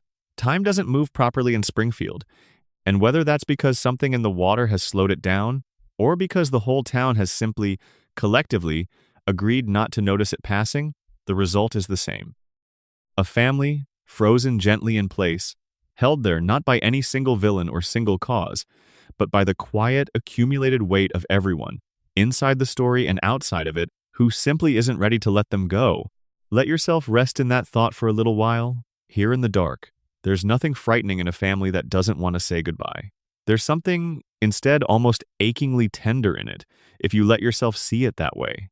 A father who comes home at exactly the same hour every single evening, to exactly the same warm, lit windows, exactly the same family waiting for him at exactly the same table, over and over and over again for 36 years, with no sign of ever needing to stop. When you're ready, we'll walk a little further still, toward the quiet, complicated man who lives right next door to this family, and the strange, sad cost of being good in a town that doesn't seem built to reward it. Section 10. The kindest man on the street. Right next door to the Simpson family lives a man almost perfectly opposite to Homer in nearly every visible way. He's kind, patient, financially responsible, devoutly religious, and unfailingly generous to a neighbor who, by any fair measure, has given him very little reason to deserve that generosity over the years. His name is Ned Flanders, and on the surface, he's everything this town's quieter virtues seem to value. A good father, a good neighbor, a man who shows up, faithfully, every single Sunday, to a church most of the rest of the town treats as an obligation rather than a calling. And across this town's long history, life has not been particularly kind to him in return. There's a story, threaded quietly through the show's earlier years, where Ned's wife is killed in a freak accident at a local racetrack, struck by a misfired piece of promotional equipment after Homer, dodging the same projectile out of pure self-interest, accidentally sent it directly toward her instead. Homer's carelessness, in a very real and direct sense, cost this man his wife, and Ned, true to the only character we've ever known him to be, forgives him, fully, without bitterness. The way he forgives almost everything that happens to him, turning the other cheek again and again, absorbing one disappointment after another with the same steady, patient grace. For most of this show's history, that grace has simply been treated as part of who Ned is, a pleasant, slightly exaggerated personality trait that exists mostly to highlight, by contrast, how much rougher and more selfish Homer tends to be. But there's a story, tucked further into the show's run, where that grace finally cracks, and what's revealed underneath it is worth sitting with carefully, here in the quiet. After a storm destroys his home, and the town's well-meaning but careless rebuilding effort causes it to collapse almost immediately afterward, Ned finally breaks. Completely, publicly, after years and years of quiet accumulation, he shouts. He says, out loud, for the first time in his life, everything he's apparently been holding inside for decades. And the breakdown is severe enough that he's eventually taken to a mental health facility for care, where, gently, the show finally lets us understand where all that relentless patience actually came from in the first place. As a child, it turns out, Ned was nothing like the calm, steady man we've come to know. He was wild, difficult, prone to outbursts his free-spirited parents never quite knew how to handle. They eventually brought him to a doctor who spent years working with him to suppress that aggression entirely, conditioning him, gently and then not so gently, into the endlessly patient, endlessly forgiving man we've known ever since. Sit with that for a moment, here in the dark. Ned's kindness, the thing this whole town has quietly leaned on for decades, treating it almost as a resource to be used rather than a person to be appreciated, wasn't simply who he naturally was. It was built into him, deliberately, by someone else, a long time ago, before he was old enough to choose it for himself. There's something worth holding gently here, rather than treating it only as something sad, because plenty of us, in our own much smaller, much quieter ways, learned somewhere along the way to soften our edges for the people around us. Plenty of us learned to forgive a little too easily, to swallow a little too much, to keep the peace at a cost nobody around us ever fully noticed we were paying.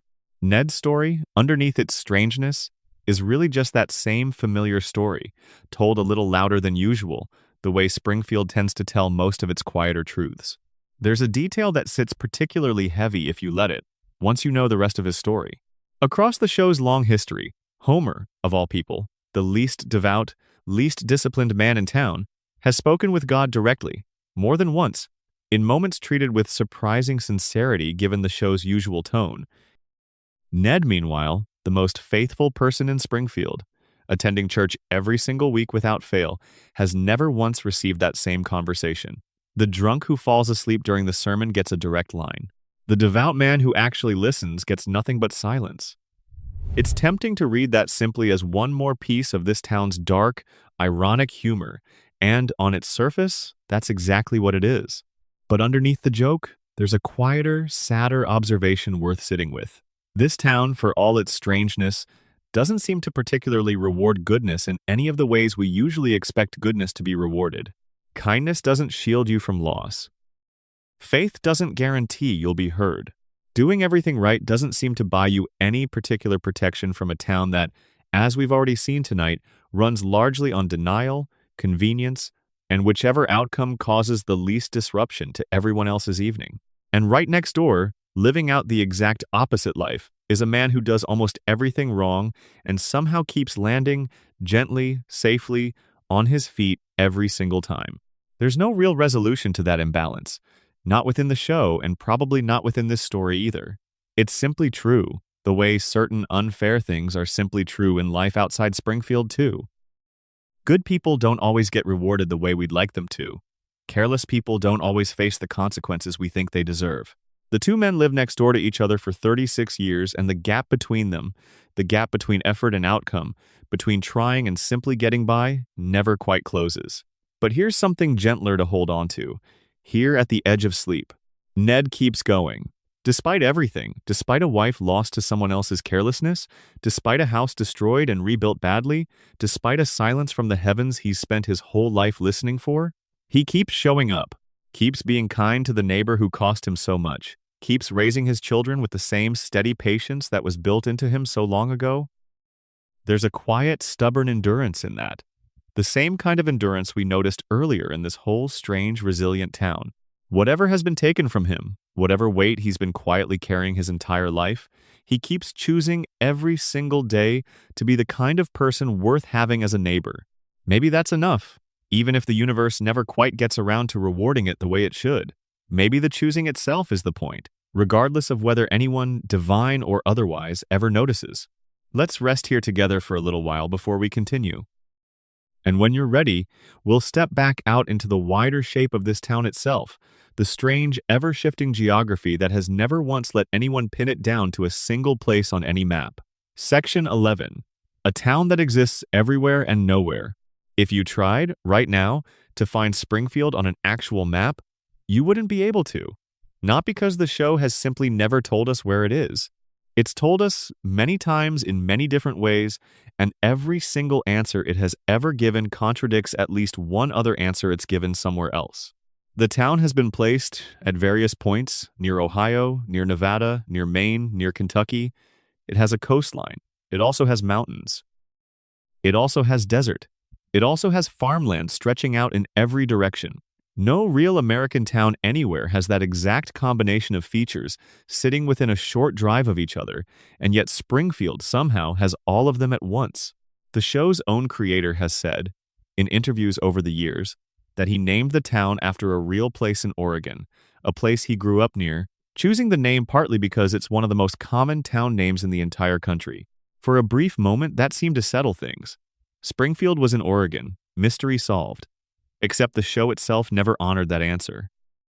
Episodes kept airing afterward that place Springfield in contexts that simply don't match Oregon's geography at all. The writers, it seems, never had any real interest in letting the mystery close, even once their own creator had, in passing, basically given the answer away. There's a tempting, gentle explanation for all of this, and it's probably the truest one on its surface. Springfield is designed to feel like every town at once, rather than any one specific town in particular.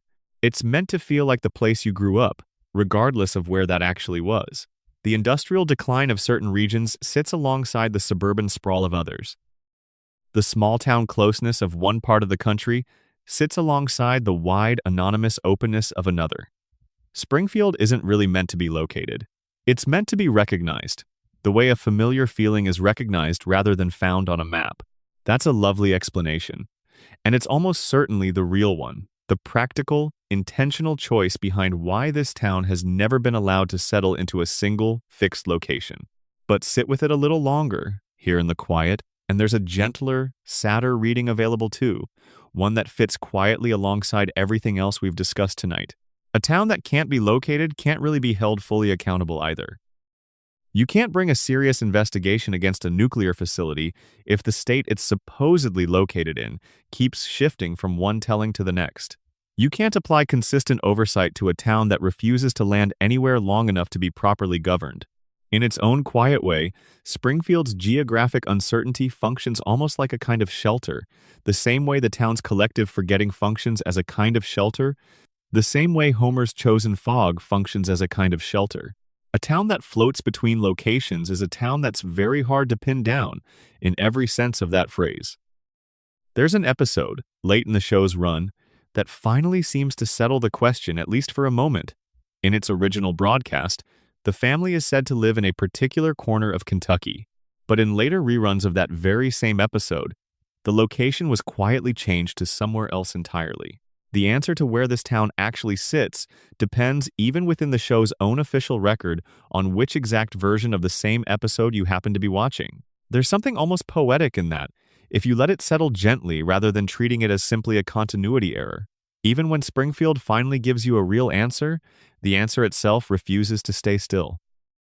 It shifts, it mutates, it slips quietly out of your hands the moment you think you've finally grasped it. The same way nearly everything else about this town slips quietly away from anyone who tries to hold it too tightly. And maybe that's the gentlest way to understand it, here as your own eyes grow heavier and the room around you grows quieter. Springfield was never really meant to be found on a map, because Springfield was never really about any one specific place at all. It's about the particular feeling of a small town, any small town. The warm porch lights and familiar streets and slightly too loud neighbors. The place that exists less as a set of coordinates and more as a feeling you carry with you, long after you've left wherever your own real Springfield actually was. There's a comfort, even in the strangeness of that. A town that belongs to everyone, because it was never quite owned by any single place to begin with. Wherever you happen to be listening from tonight, whatever town or city you're tucked into right now as the night settles in around you, there's a little piece of Springfield sitting quietly in your own memory too, in your own version of those familiar streets and warm porch lights, even if you've never once visited the real one. Let's rest here together for a little longer. And when you're ready, just whenever you're ready, no rush at all, we'll bring this whole long walk to a gentle close, the way every good evening eventually has to close, with the lights slowly dimming and the house finally going quiet. Section 12. The Small Man Who Keeps Dying. There's a resident of Springfield you've probably noticed without ever really noticing him, the way you notice a familiar piece of furniture without ever quite looking at it directly. He's small, elderly, slightly stooped, with thick glasses that suggest his eyesight left him a long time ago and never came back. His name is Hans Mollman, And if you've spent any real time wandering this town's streets over the years, you've almost certainly seen him in the background of 100 different scenes, quietly going about whatever small errand has brought him outside that day. And very often, in the same scene where you notice him, something terrible happens to him. He gets struck by passing cars with a regularity that would be alarming in any real town. He's been crushed beneath falling objects. He's been buried, briefly, and then somehow continued on with his evening as though nothing unusual had occurred. He's wandered, more than once, directly into the path of danger he seemed entirely unaware of, the way you might wander into a room without remembering why you walked in. He has been struck by lightning. He has, on at least one occasion that the show simply shows you and then never mentions again, appeared to die outright, only to resurface in a later scene, in a later episode, going about his business as though no time had passed between his death and his return at all. Most longtime viewers of this town have come to think of this the same easy way they think of so much else here. It's simply a running joke. Molman has bad luck. The town finds it funny. In the same gentle, dark way small towns sometimes find a recurring misfortune funny, the kind of joke that gets repeated at the diner counter for years, because everyone already knows exactly how it ends. But sit with it a little longer. Here, in the quiet, the way we've sat with everything else tonight, and the joke starts to feel a little stranger than it first appears. A man dies, in full view of other residents, in the middle of an ordinary afternoon, and nobody calls for an ambulance. Nobody investigates. Nobody seems to register that what just happened was, by any reasonable measure, a tragedy. The town simply absorbs it, the same patient, practiced way it absorbs everything uncomfortable that happens within its borders, and by the next time anyone sees him, he's simply there again. The same stooped shoulders, the same thick glasses, ready, in some quiet way, to be unlucky all over again. There's a detail buried in one of his rare lines of dialogue that makes the whole thing stranger still. At one point, in passing, Molman mentions his own age, 31 years old. Look at him the next time he appears on screen, and you'll see a man who looks easily 2 or 3 times that age, worn down, stooped, frail, in a way that doesn't match the number he's just given you. If he's telling the truth, and there's no particular reason within his own story to think he'd lie about something so small, then something in this town aged him far faster than time should have been able to manage on its own. Something wore him down decades ahead of schedule, while somehow, at the very same time, making him almost impossible to permanently lose. It's worth holding this thought gently alongside everything else we've gathered tonight, rather than treating it as its own separate, isolated oddity. If the town's water and air really have been quietly reshaping the people who live here, the way we discussed earlier when we stood beneath those 2 leaning cooling towers, then Molman might simply represent the furthest edge of whatever that reshaping is capable of doing. Not Homer's slow, dulling fog, not Maggie's quiet, sharpened brilliance. Something else entirely, a body that has learned, somewhere deep in its strange, altered biology, how to come apart and put itself back together again, over and over. The way the rest of this town comes apart and resets after every catastrophe, it refuses to properly remember. There's a gentler way to hold this too, if the stranger explanations don't sit easily with you tonight. Maybe Molman isn't really meant to carry any deep meaning at all. Maybe he's simply this town's quiet reminder that bad luck, however dramatic it looks from the outside, doesn't have to be the end of anyone's story. He keeps coming back, keeps showing up the next morning, keeps wandering the same streets, keeps participating, in his own small, unassuming way, in whatever quiet rituals this town still manages to hold on to. There's something almost comforting in that, if you let it settle the right way. A small, ordinary man, knocked down again and again by a town that doesn't always treat him gently, and still, somehow, never quite gone for good. Maybe that's worth carrying with you tonight too, whatever your own version of bad luck has looked like lately. The town keeps absorbing his misfortune and moving on, and so, in its own patient way, does he. Section 13. The Stools at Moe's. Down a quiet side street, tucked beneath a flickering, half-broken sign, sits a tavern that has stayed almost entirely unchanged for as long as this town has been telling its own story. Inside, the lighting is always a little too dim, the way it tends to be in places that have given up trying to feel cheerful and settled instead into something more honest. A handful of regulars occupy the same stools they've occupied for 36 years, drinking the same drinks, returning, night after night, to a place that asks very little of them and offers, in return, exactly the kind of quiet companionship that doesn't require anyone to explain themselves.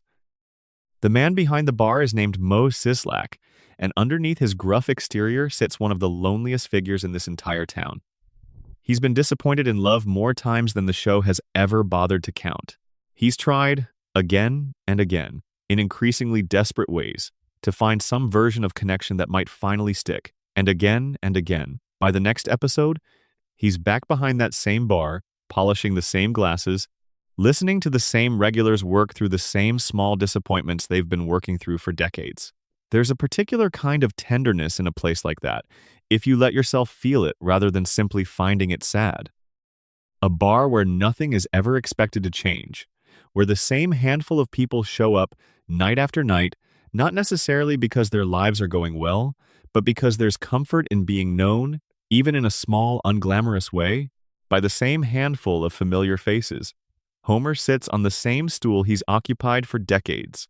Barney, a man whose entire life seems to have quietly folded itself around this one small room, sits beside him, drink after drink, year after year, never quite managing to leave for good, never quite needing to. It would be easy to read this as simply sad, a handful of men quietly wasting their lives away in a dim, unchanging room. And there's truth in that reading, if you want to sit with it. But there's a gentler truth sitting right alongside it, too. This bar has been the one place in town where nobody is expected to be anything other than exactly what they already are. Nobody at Moe's is trying to fix anyone else. Nobody is asking anyone to grow, or improve, or finally get their life together. They simply show up, the way the rest of this town simply shows up, night after night, and that showing up, however modest it looks from the outside, is its own quiet kind of loyalty. There's a story threaded through one particular stretch of this town's history where Mo finally finds something that looks like real, lasting happiness, a relationship that seems, for once, like it might actually hold. And true to the patient, careful rhythm of this whole town, it doesn't last. Whatever briefly opened for him quietly closes again, and by the next episode, he's back behind that same bar, in that same dim light, pouring drinks for the same small, familiar crowd, as though the brief taste of something different had simply been a passing season rather than a permanent change. Maybe that's the quiet lesson sitting inside this particular corner of Springfield. Not every story gets to end in lasting change. Some places, some people, are simply built to hold steady, decade after decade, offering the same small, unglamorous comfort to the same small, unglamorous crowd, and there's a kind of grace in that too, even if it doesn't look much like the grace we usually go looking for. If you've ever had your own version of that bar, your own dim, familiar room where nobody asked you to be anything other than exactly who you already were, let that thought settle in alongside this one tonight. There's nothing wrong with a place that simply stays the same, faithfully, for as long as you need it to. Section 14. A town that notices the future before it arrives. There's a particular phenomenon that's followed this town more closely in recent years than almost anything else in its long history, and it's worth slowing down to walk through carefully, the way we've walked through everything else tonight, because it touches something deeper than it first appears to. More than once, over the decades, something that first appeared as a passing joke within this town's story has gone on to actually happen, years or even decades later, out in the real world, beyond Springfield's borders. A joke about a particular man becoming president, made many years before anyone seriously expected it to happen, turned out, eventually, to come true almost exactly as described.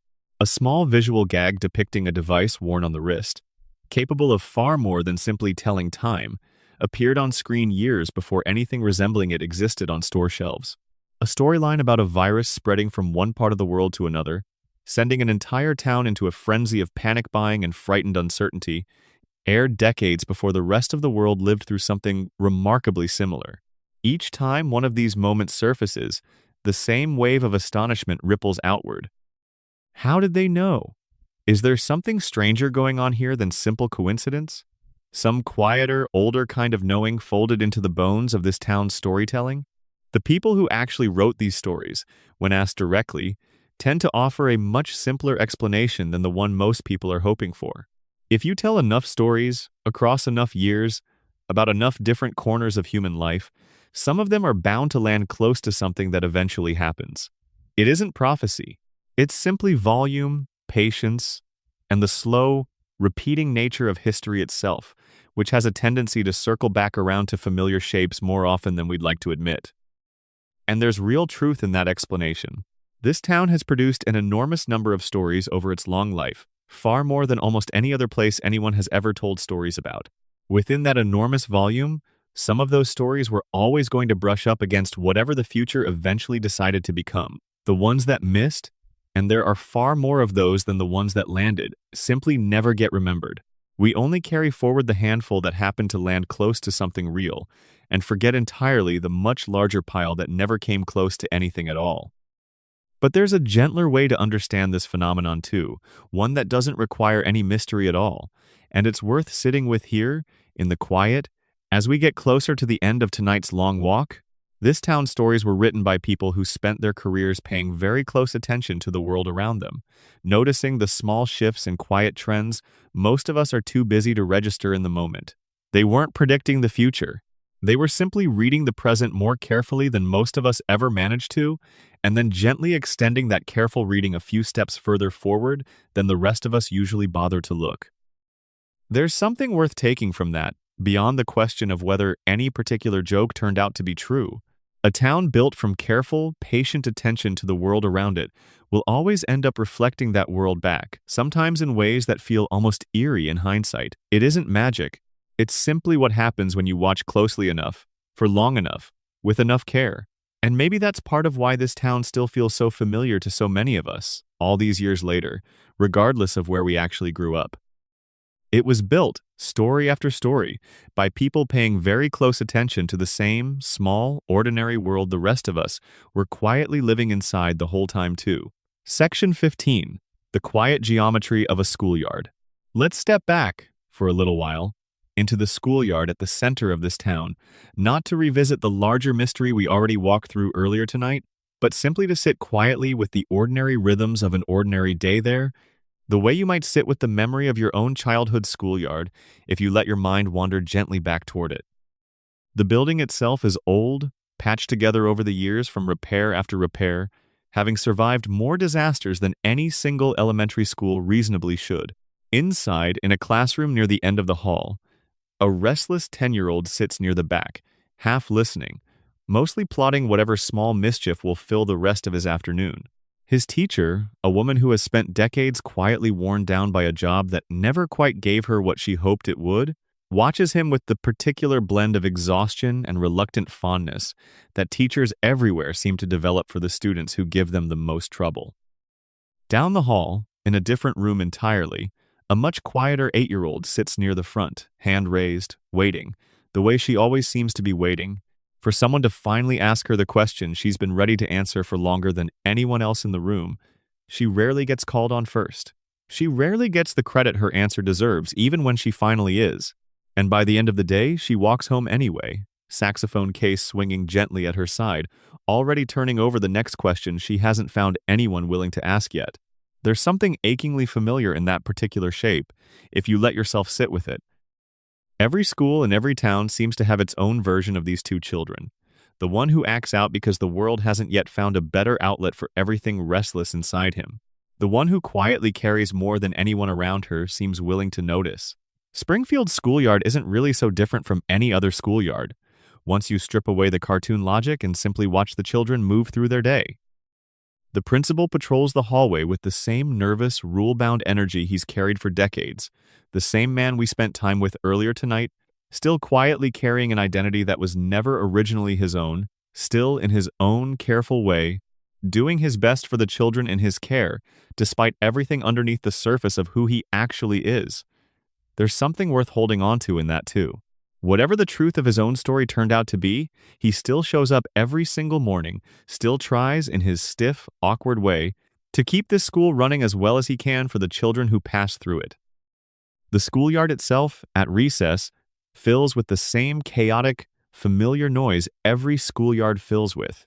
Children running in every direction, games invented on the spot and abandoned just as quickly, small disputes settled and forgotten within minutes. It's an ordinary scene, gentle and a little chaotic, the kind of scene that exists in some version in nearly every town that's ever had children in it. There's a comfort in returning to something this ordinary, here near the end of tonight's long walk, after everything stranger we've spent time with. Underneath all the larger mysteries, all the strange biology and looping time and quiet denial, there's still simply a schoolyard, full of children being children, learning the same small lessons children everywhere have always had to learn about patience and fairness, and the particular ache of being misunderstood by people who are doing their best anyway. Let that ordinary scene rest gently in your mind for a moment. The swings creaking faintly in the afternoon breeze, the distant sound of a bell signaling the end of recess, children filing slowly back inside toward whatever the rest of their ordinary day still holds for them. Section 16. What the house remembers. If you stood very still in the living room of that little house on Evergreen Terrace, late at night, after everyone had finally gone to bed, you might start to notice something about the room itself, the way you sometimes notice the particular quality of silence in a house that's held the same family for a very long time. The couch has been replaced, technically, more times than anyone in the family could probably count, destroyed in one catastrophe after another, and quietly restored before the next episode begins, the way nearly everything in this town gets quietly restored before its next appearance. And yet it always looks exactly the same shape, the same slightly worn cushions, sitting in the same place in front of the same television, holding the same family and the same evening ritual it's held for 36 years. There's a particular comfort in a piece of furniture that simply never changes, the way an old familiar chair in your own home might hold a particular comfort for you, shaped over years to fit exactly the way you sit in it.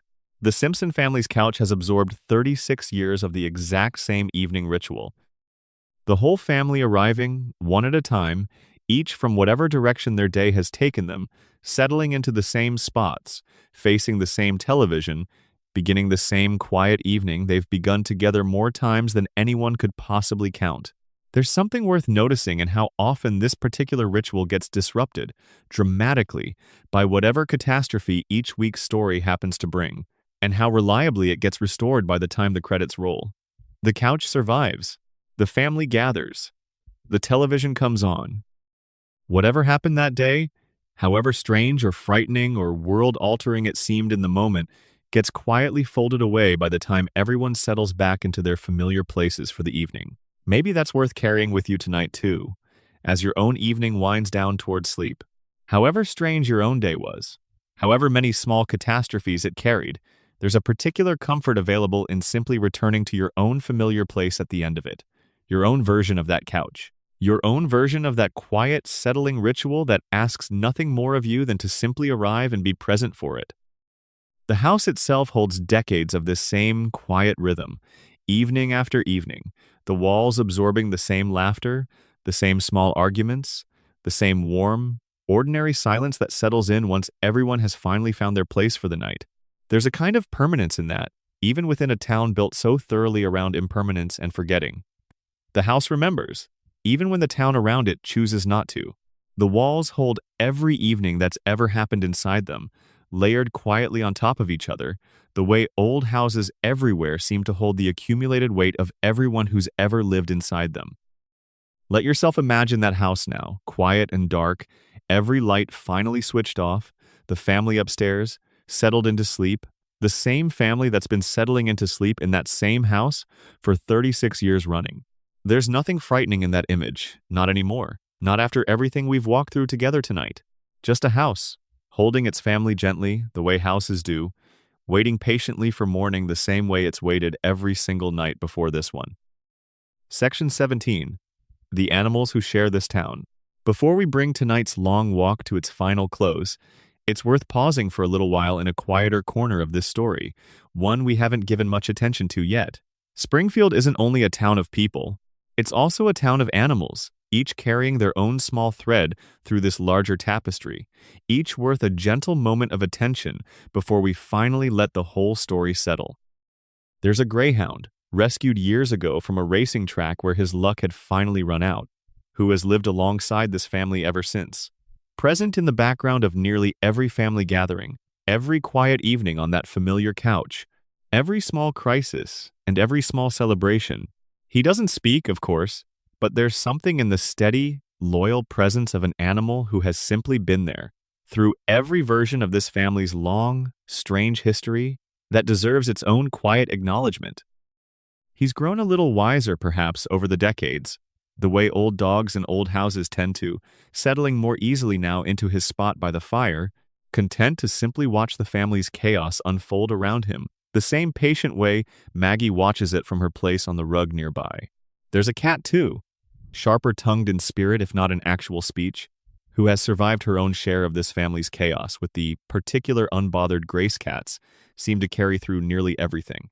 And somewhere in the wider town beyond this one house, there are other animals too, woven quietly into this town's stranger stories. The three-eyed fish we spent time with earlier tonight, still out there somewhere in the river that runs past the edge of the plant, a quiet reminder of everything that river has absorbed over the decades. Pets belonging to other families across town, each carrying their own small, ordinary loyalty to the people who care for them, regardless of how strange the town around them continues to be. There's something gentle in returning to these smaller, quieter threads near the end of a long story like this one. Underneath every larger mystery, every strange theory about radiation and time and denial, there's still simply a family and the animals who love them without needing any explanation for why the world around them works the way it does. The dog doesn't need to understand the floating timeline to feel safe, curled up by that familiar couch every evening. The cat doesn't need to understand the strange biology of this town's water supply to simply enjoy a warm patch of sunlight on the windowsill each afternoon. Maybe there's something worth taking from that too, here as your own night settles further into stillness. You don't always need every mystery solved to feel safe and settled exactly where you are. Sometimes it's enough to simply curl up in your own familiar spot, the way these animals do, night after night, trusting the rhythm of the home around you even when you can't fully explain every strange thing about how it works. Section 18. The Last Light on the Hill. We're nearly at the end of tonight's long walk now, and before we close it completely, let's return, one final time, to where we began. Those two cooling towers, leaning gently against the evening sky, still breathing their slow, steady vapor the way they have for as long as anyone in this town can remember. There's something almost peaceful about them now, after everything we've walked through together tonight, even knowing everything we know about what they represent. They've been the quiet source of so much of this town's strangeness. The radiation, the mutations, the old man kept alive past every natural limit by the same poison leaking gently into everyone else's water. And yet, even knowing all of that, there's something undeniably steady about them too.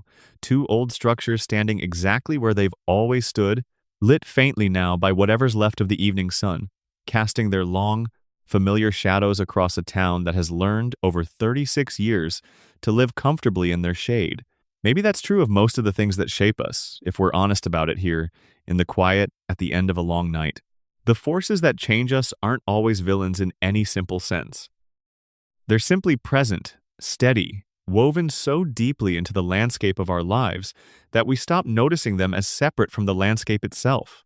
The plant on the hill isn't really the villain of Springfield's story, not in any way that fits neatly into a simple shape.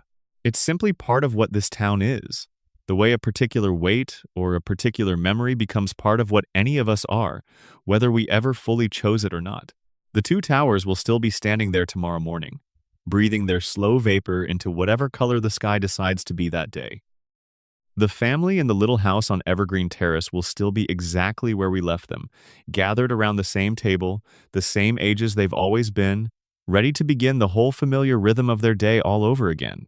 The town around them will still be floating gently between whatever states it's decided to belong to this week, never quite landing, never quite needing to.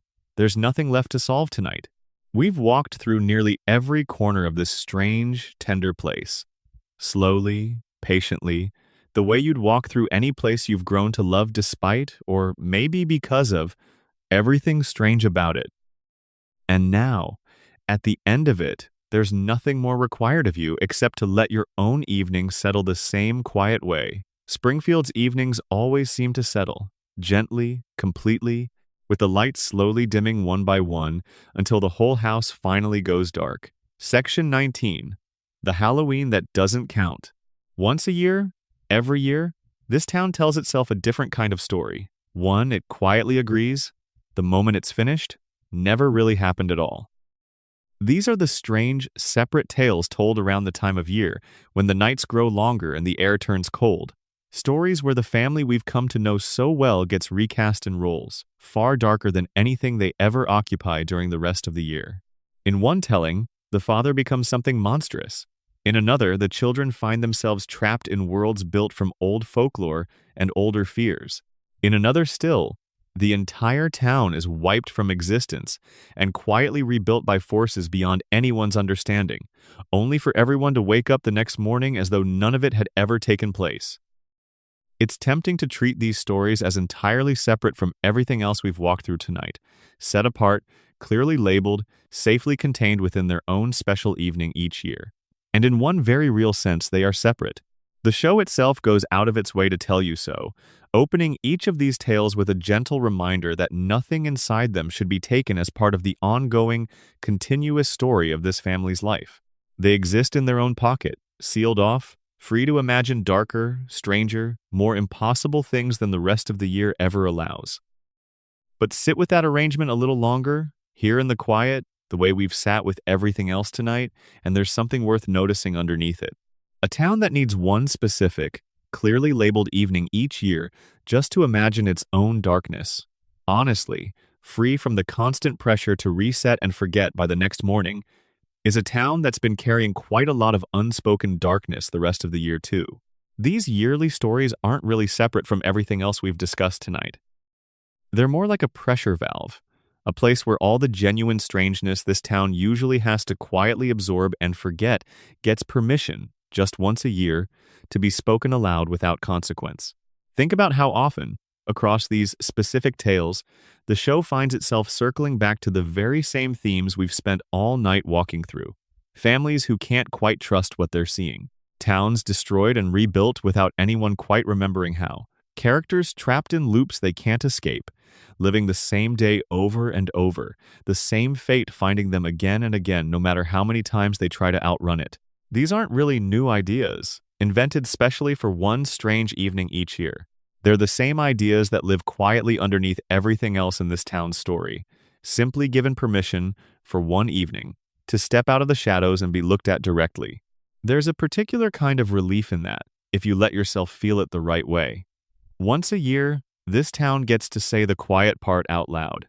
It gets to imagine its own father turning into something frightening, its own children facing down monsters drawn from old folklore, its own existence ending and beginning again, all without having to actually carry the weight of any of it into the following morning.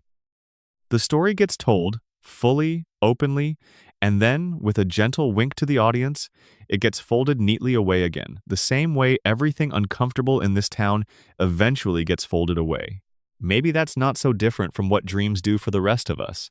A place where the mind gets to work through everything it doesn't have permission to say plainly during waking hours, dressed up in stranger shapes, safer somehow, for being clearly labeled as not quite real. We carry quiet fears all year long, most of us. Fears about the people we love changing into something we don't recognize, about the places we trust suddenly not being safe anymore, about being caught in patterns we can't seem to break free from no matter how hard we try. And once a year, maybe, we need a particular kind of story, clearly marked as separate from our ordinary lives, just to let those fears finally have their say. There's nothing frightening, really, in any of that, not once you understand what it's actually for. It's simply this town, doing for itself once a year what we're quietly doing together tonight. Walking through the dark corners on purpose, with the lights low and the door safely locked, so that by morning, everything ordinary can feel just a little more peaceful for having been faced honestly, even briefly, even just once. Section 20. The library nobody visits. Tucked away on a quiet street that most of the town rarely has reason to walk down, there's a small public library, the kind of building that exists in nearly every town but somehow never quite gets the attention it deserves. It isn't a place that comes up often in the larger story of this town. It doesn't host any of the great catastrophes or revelations we've spent tonight exploring. It simply sits there, quietly, holding decades of records, old newspapers, dusty volumes nobody has checked out in years, patiently waiting for someone curious enough to come looking. There's something worth pausing on, here near the heart of tonight's long story, in imagining what such a place might actually hold, if anyone in this town ever thought to look closely enough. Somewhere in those quiet stacks, there would be old newspaper clippings about that single gunshot that once stopped an entire nation in its tracks for a whole summer. Yellowing now, the headlines faded, the mystery they once promised to solve still sitting exactly where the town left it. Somewhere in those records there would be old municipal files, the same ones a tired bureaucrat once dug through to discover that a mother long presumed dead had in fact simply been forced into hiding. Somewhere in those archives, there would be inspection reports, filed and forgotten, documenting 342 safety violations at a plant still operating today exactly as it always has. A library, in any town, is really just a quiet record of everything that town has chosen, collectively, to remember. And in Springfield, that makes the library a particularly strange and lonely place, because so much of what actually happens here gets quietly, deliberately, forgotten by everyone except whatever dusty file cabinet happens to be holding the paperwork. It's worth imagining, gently, what it might be like to spend an afternoon there, the way Lisa sometimes does, the only member of this family who seems genuinely drawn to that particular kind of quiet. Sitting at a long wooden table, sunlight falling through tall windows, paging slowly through old records that the rest of the town has long since stopped thinking about. There's something both lonely and important in being the only person willing to do that kind of careful remembering, holding on to threads that everyone else around you has long since let go of. Maybe that's part of why Lisa carries the particular weight she carries throughout this whole story. She's not only intelligent in the way the rest of her family sometimes jokes about, she's also, in her own quiet way, this town's memory, the one person consistently willing to sit with uncomfortable records rather than simply letting them gather dust.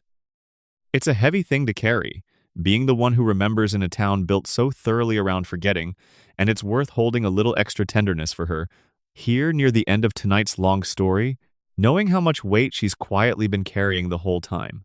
There's a comfort, too, in simply knowing that library exists, even if almost nobody visits it. Somewhere, the records are kept. Somewhere, the truth sits patiently on a shelf, waiting, not demanding to be found, simply available to whoever eventually grows curious enough to come looking. Maybe that's worth carrying with you tonight, too. Whatever you've quietly let go of, whatever uncomfortable truths you've folded away rather than faced directly, there's often still a record of them somewhere, patient and undemanding, ready for you whenever you finally feel ready to go looking.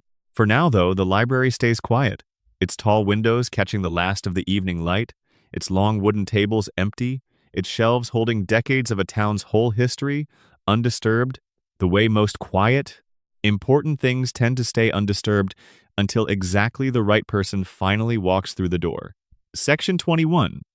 A conversation overheard at the bus. Stop. There's a particular bench near the corner of two quiet streets where the town's elderly residents tend to gather in the late afternoon, waiting for a bus that, depending on which version of this town's reality you happen to be standing in, may or may not actually be running on schedule that day. Among them, more often than not, sits Homer's own father, a man whose long, rambling stories rarely seem to land cleanly anywhere near their original point, drifting instead through decades of half-remembered history, war stories that may or may not have actually happened the way he tells them, complaints about a world that's moved faster than he's ever quite been able to keep up with. There's something worth sitting with gently in spending a little time at that bench tonight, listening in on the kind of conversation that happens there nearly every afternoon, the same way it's happened nearly every afternoon for decades. This man, this slightly addled, deeply lonely grandfather, has lived through more of this town's hidden history than almost anyone else still walking its streets. He's the one who, years ago, made a quiet arrangement with the very man whose plant has shaped so much of this family's life, an arrangement built on a secret he discovered and chose to leverage rather than expose.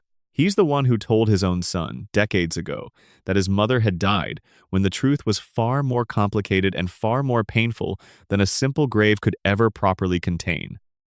And now, in his old age, sitting on that quiet bench waiting for a bus that may never come, most of what he says gets gently, affectionately dismissed by everyone around him as the rambling of an old man whose memory isn't what it used to be. There's a particular cruelty hidden inside that kind of dismissal if you sit with it carefully. The one person in this whole family who actually knows the most complete version of everything that's happened here, the deals made, the truths buried, the choices that shaped everyone who came after him, has become the one person nobody actually bothers to listen to anymore. It's a familiar shape, if you think about it honestly. So many families have their own version of this man, somewhere at the edges, holding the oldest, most complete version of the family's history, slowly being tuned out by everyone too busy or too impatient to sit with the weight of what he's actually trying to say. We laugh, gently, at the rambling. We change the subject when the stories run too long. And somewhere underneath all that rambling, real history sits quietly, waiting for someone patient enough to actually listen. Maybe that's worth carrying with you tonight too, as your own night winds down. Somewhere in your own family, maybe there's a version of that bench, a person whose stories run a little too long, whose memory has grown a little too unreliable for most people's patience, who still, somewhere underneath all of that, carries pieces of your own history that nobody else remembers quite as completely as they do. There's no urgency in this thought tonight, nothing that needs fixing right this moment. Just a gentle invitation to remember. The next time you find yourself a little impatient with a long, rambling story, that sometimes the truth hides exactly in the parts we're most tempted to tune out. For now, the bench stays quiet, the old man still waiting, the bus still somewhere down the road, taking its time, the way everything in this town seems to take its time, eventually arriving exactly when it's meant to and not a moment before. Section 22. The weather that never quite makes sense. If you paid close attention to the sky above Springfield across the full stretch of its history, you'd notice something curious. The kind of detail that's easy to miss the first dozen times, but impossible to ignore once you finally catch it. The weather here simply doesn't behave the way weather behaves in any single real place.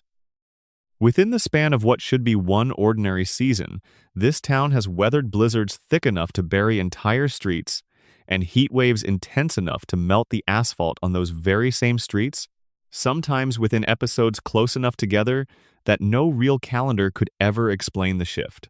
It's easy, on the surface, to write this off the same way we've written off so much of this town's strangeness tonight, as simply one more quirk of a story that was never meant to follow strict, consistent rules. And that's true as far as it goes. But sit with it a little longer, the way we've sat with everything else, and there's a gentler reading available underneath the inconsistency. A town's weather in any story often says less about actual meteorology and more about whatever emotional weather happens to be moving through its people at any given moment. When something joyful is unfolding in this town's story, the sky tends to stay soft and warm, sunlight falling gently across familiar streets. When something heavier moves through, storms tend to follow close behind, gathering overhead the way storms gather over difficult days in any life. The weather here isn't really obeying the rules of climate. It's obeying the rules of feeling, shifting and changing in step with whatever this town's people happen to be carrying at any particular moment. There's something worth holding onto in that, here near the end of tonight's long, slow walk. Maybe the reason Springfield's weather never quite makes sense by ordinary standards is that it was never really meant to track the seasons at all. It was meant to track the people. The blizzard that buries the town during one difficult winter isn't really about temperature. It's about whatever cold, difficult feeling that particular story needed the sky to hold for its characters. The unexpected warmth that arrives just when a family finally finds its way back to each other isn't really about any actual change in climate. It's the sky simply matching the relief everyone on the ground happens to be feeling in that exact moment. If you think about your own life this way, even for a moment, you might notice the same thing tends to be true. The weather we remember most clearly from our own pasts rarely lines up neatly with any actual calendar. We remember the rain on the day something ended. We remember the particular quality of sunlight on the day something began. Our own memories, much like this town's strange, inconsistent skies, organize themselves around feeling far more reliably than they organize themselves around any actual meteorological record. There's nothing frightening in a sky that bends to match its people rather than the other way around. If anything, there's something tender in it. The idea of an entire town's weather quietly attuned to whatever its residents happen to be carrying, ready to soften when they need softening, ready to storm when storming is the only honest response available. Let your own sky, wherever you happen to be tonight, do the same gentle work for you now. Let it settle, soft and quiet, matching whatever calm has finally started to settle in you too, as this long story draws closer to its end. Section 23. The quietest hour of the day. There's a particular hour in this town's daily rhythm that the show itself rarely lingers on. The brief, quiet stretch right after everyone has finally gone to bed and right before the very first light of morning starts to creep back over the horizon. Most stories skip past this hour entirely, cutting straight from one eventful day to the next without ever pausing to show what the town actually looks like, while everyone inside it is finally fully asleep. But let's imagine it together now, gently, here near the very end of tonight's long walk, because there's something worth sitting with and picturing it properly. The two cooling towers stand quiet against a dark sky, their slow vapor barely visible now in the absence of daylight, rising softly upward before dissolving completely into the night air above them. The streets sit empty, streetlights humming faintly over sidewalks nobody's walking on, every porch light glowing the same warm orange it glows every single night, illuminating nothing in particular except the simple, steady fact that someone, somewhere inside each of these houses, still cares enough to leave a light on. Inside the little house on Evergreen Terrace, every member of this family is finally completely still. The father, who spends so much of his daily life chasing one small catastrophe after another, lies deeply, peacefully asleep, the particular kind of exhausted sleep that comes from a body that's spent the whole day working harder than its mind ever gives it credit for. The mother, who carries so much of this family's quiet, constant worry, finally rests too, her own breathing slow and even, the weight of the day's small anxieties finally set down for a few hours. The boy who spends his daylight hours testing every rule he can find sleeps with the particular unguarded openness only children seem to manage, all his daytime mischief folded away somewhere out of sight. The girl who carries so much more than anyone around her ever quite acknowledges finally rests too, her saxophone silent in its case beside her bed, whatever question she's been chasing all day, finally allowed to wait until morning.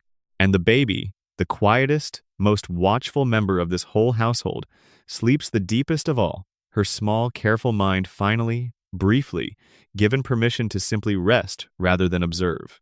There's something worth holding on to in this particular image, here as your own night settles deeper around you.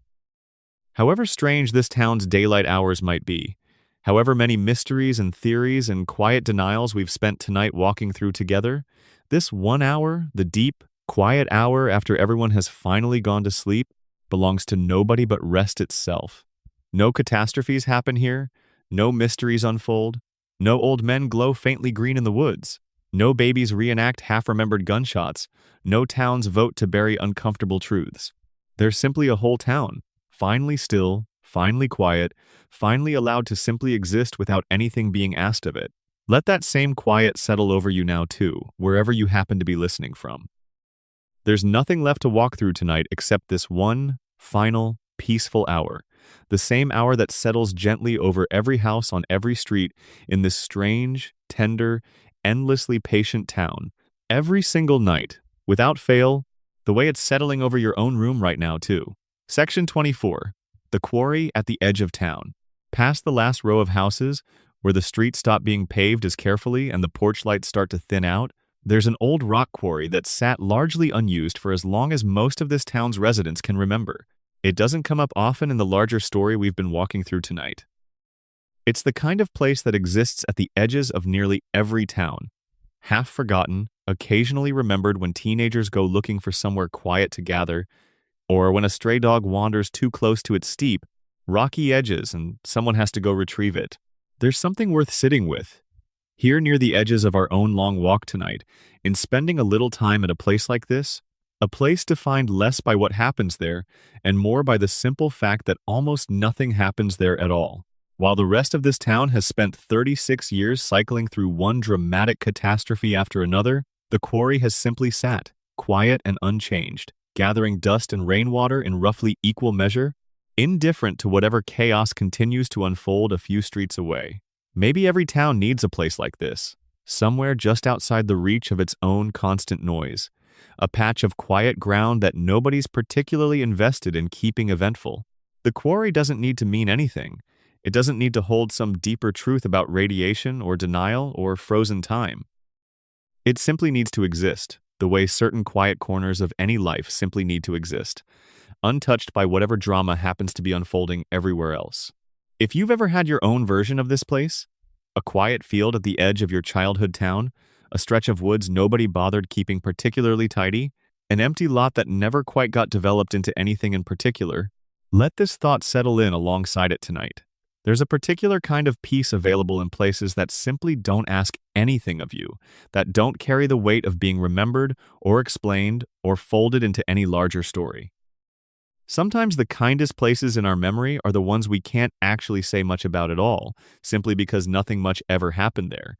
They were just quiet. They were just still.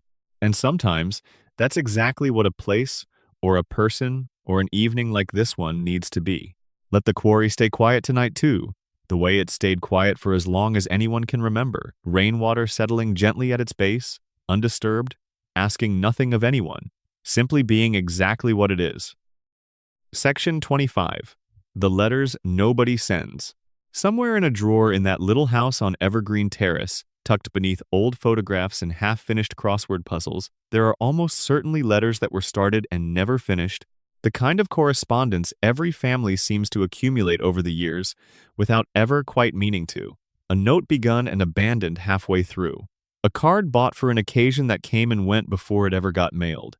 The small, quiet evidence of intentions that never quite became actions, the way intentions so often don't, in families everywhere, not only this one. It's worth imagining, gently, what those unfinished letters might have said, if anyone had ever found the time or the courage to finish them. A note from Homer to the mother he spent 27 years believing was gone, begun perhaps in the quiet days after their long-awaited reunion, abandoned because he never quite found the words for everything he wanted her to know. A card from Marge to a sister she rarely speaks to anymore, begun out of habit each year around the same time, abandoned because the distance between them has grown too large to bridge in a few short lines. A letter from Lisa, perhaps, to whoever she imagines might actually understand her someday, somewhere far from this town, written and rewritten a dozen times in her head, never quite committed to paper, because some part of her isn't ready yet to imagine a future quite that different from the one she's currently living. There's nothing unusual in any of this, even within a town built around so much strangeness. Every family carries unfinished correspondence, the words that almost got said, the gestures that almost got made, set aside for some better moment that, more often than any of us would like to admit, never quite arrives. It's one of the gentler, more universal truths, sitting quietly underneath this town's much louder mysteries. Beneath the radiation and the floating timeline and the careful collective forgetting, there's simply a family, doing what families everywhere do, meaning to say more than they manage to say, meaning to reach out further than they actually reach, carrying quiet intentions in drawers and pockets and half-finished thoughts, the same way the rest of us do. If you have your own version of those unfinished letters tonight, tucked away somewhere in your own life, there's no pressure in this story to finish them right now. Just a gentle acknowledgement that they exist, that they're not unusual, that nearly everyone carries some version of words they meant to say and never quite managed to send. Let that thought rest gently with you as your own evening winds down, without any urgency attached to it.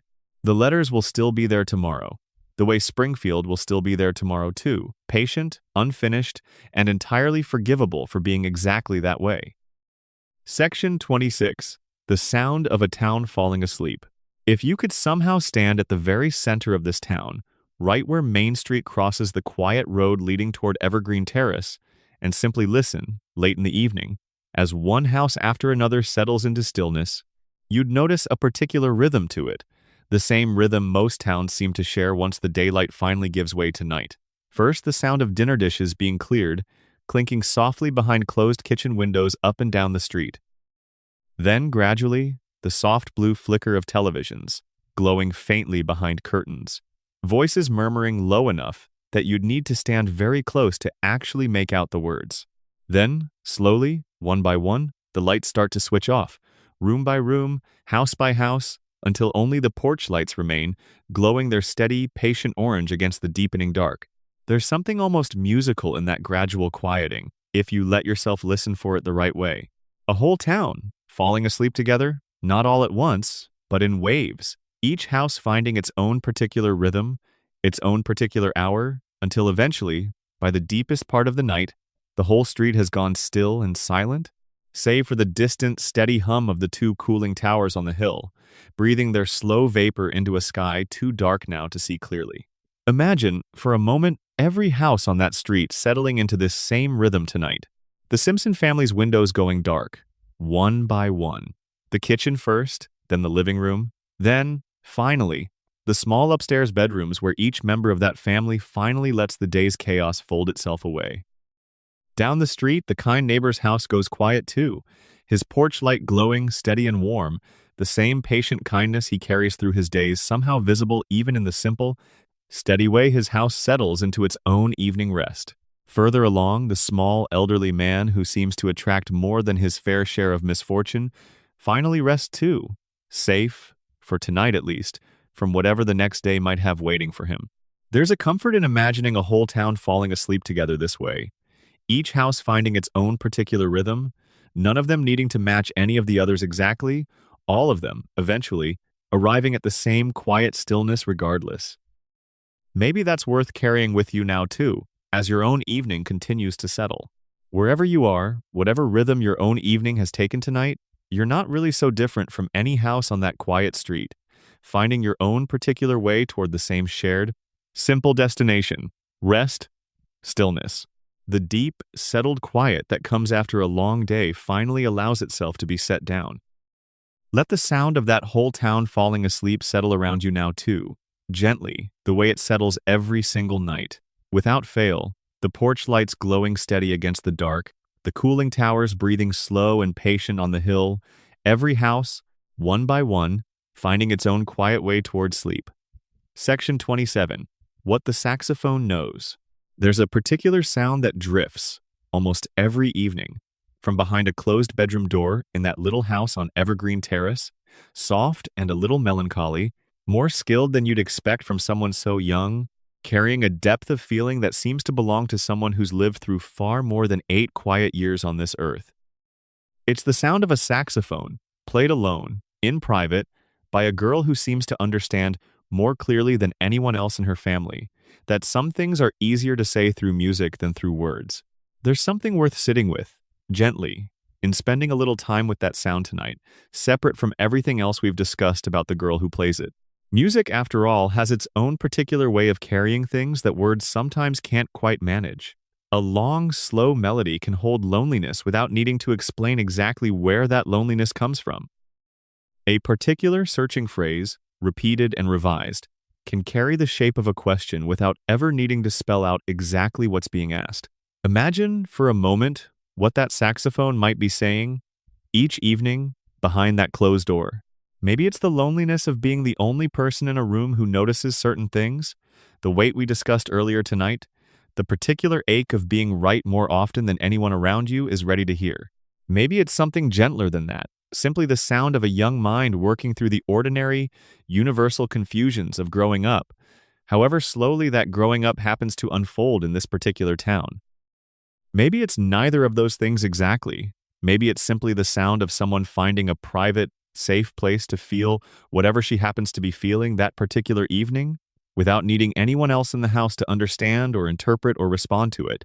There's a tenderness in imagining a child with that kind of private outlet, a closed door, and an instrument that asks nothing of her except whatever she's willing to give it that evening. It doesn't require her to explain herself the way speaking sometimes does.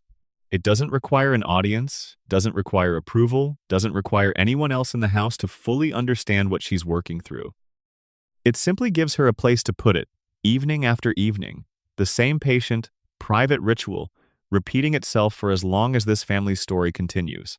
Maybe you have your own version of that closed door and that quiet instrument, whatever shape it happens to take in your own life. A particular song you return to when words don't quite reach far enough. A particular quiet hour you protect, instinctively, as a place to simply feel whatever needs feeling without explanation.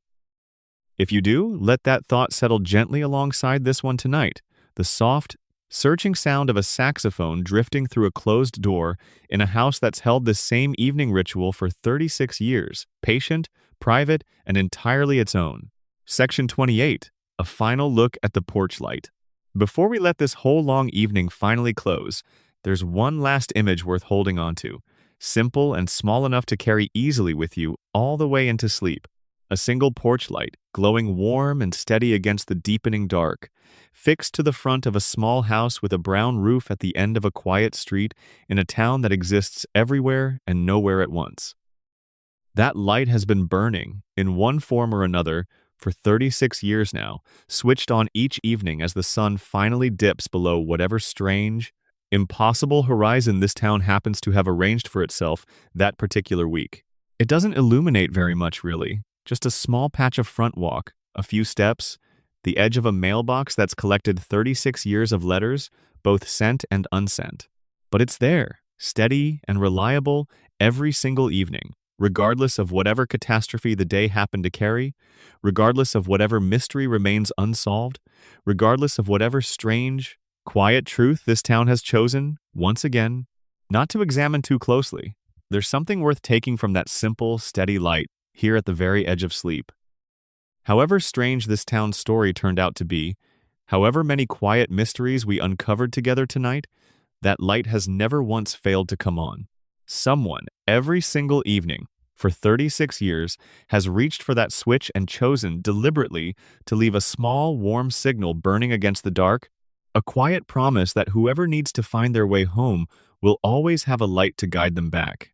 Let that be the last image you carry with you tonight, as your own evening finally settles into its deepest, quietest hour.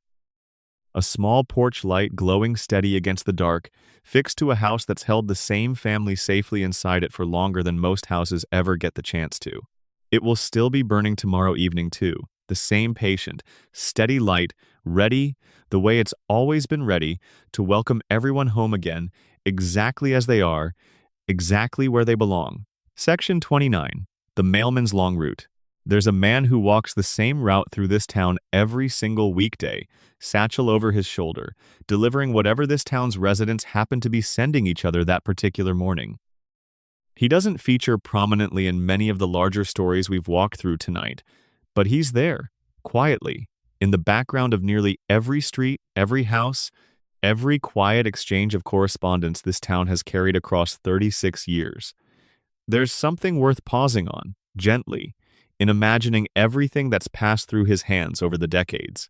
Birthday cards for children who never quite turn another year older.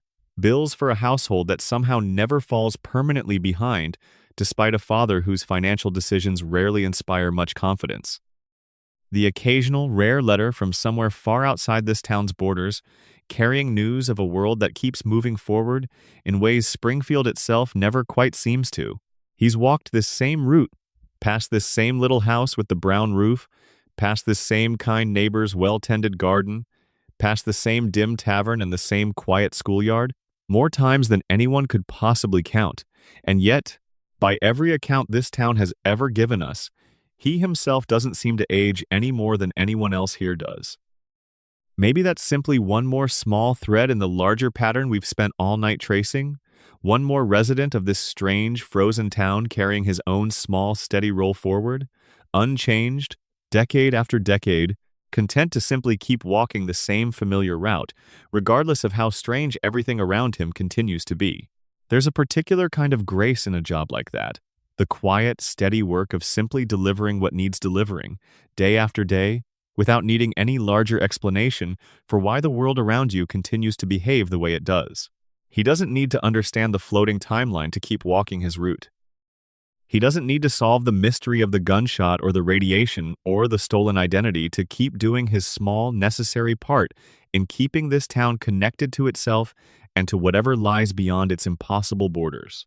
Maybe there's something worth taking from that, here as tonight's long story continues winding toward its close.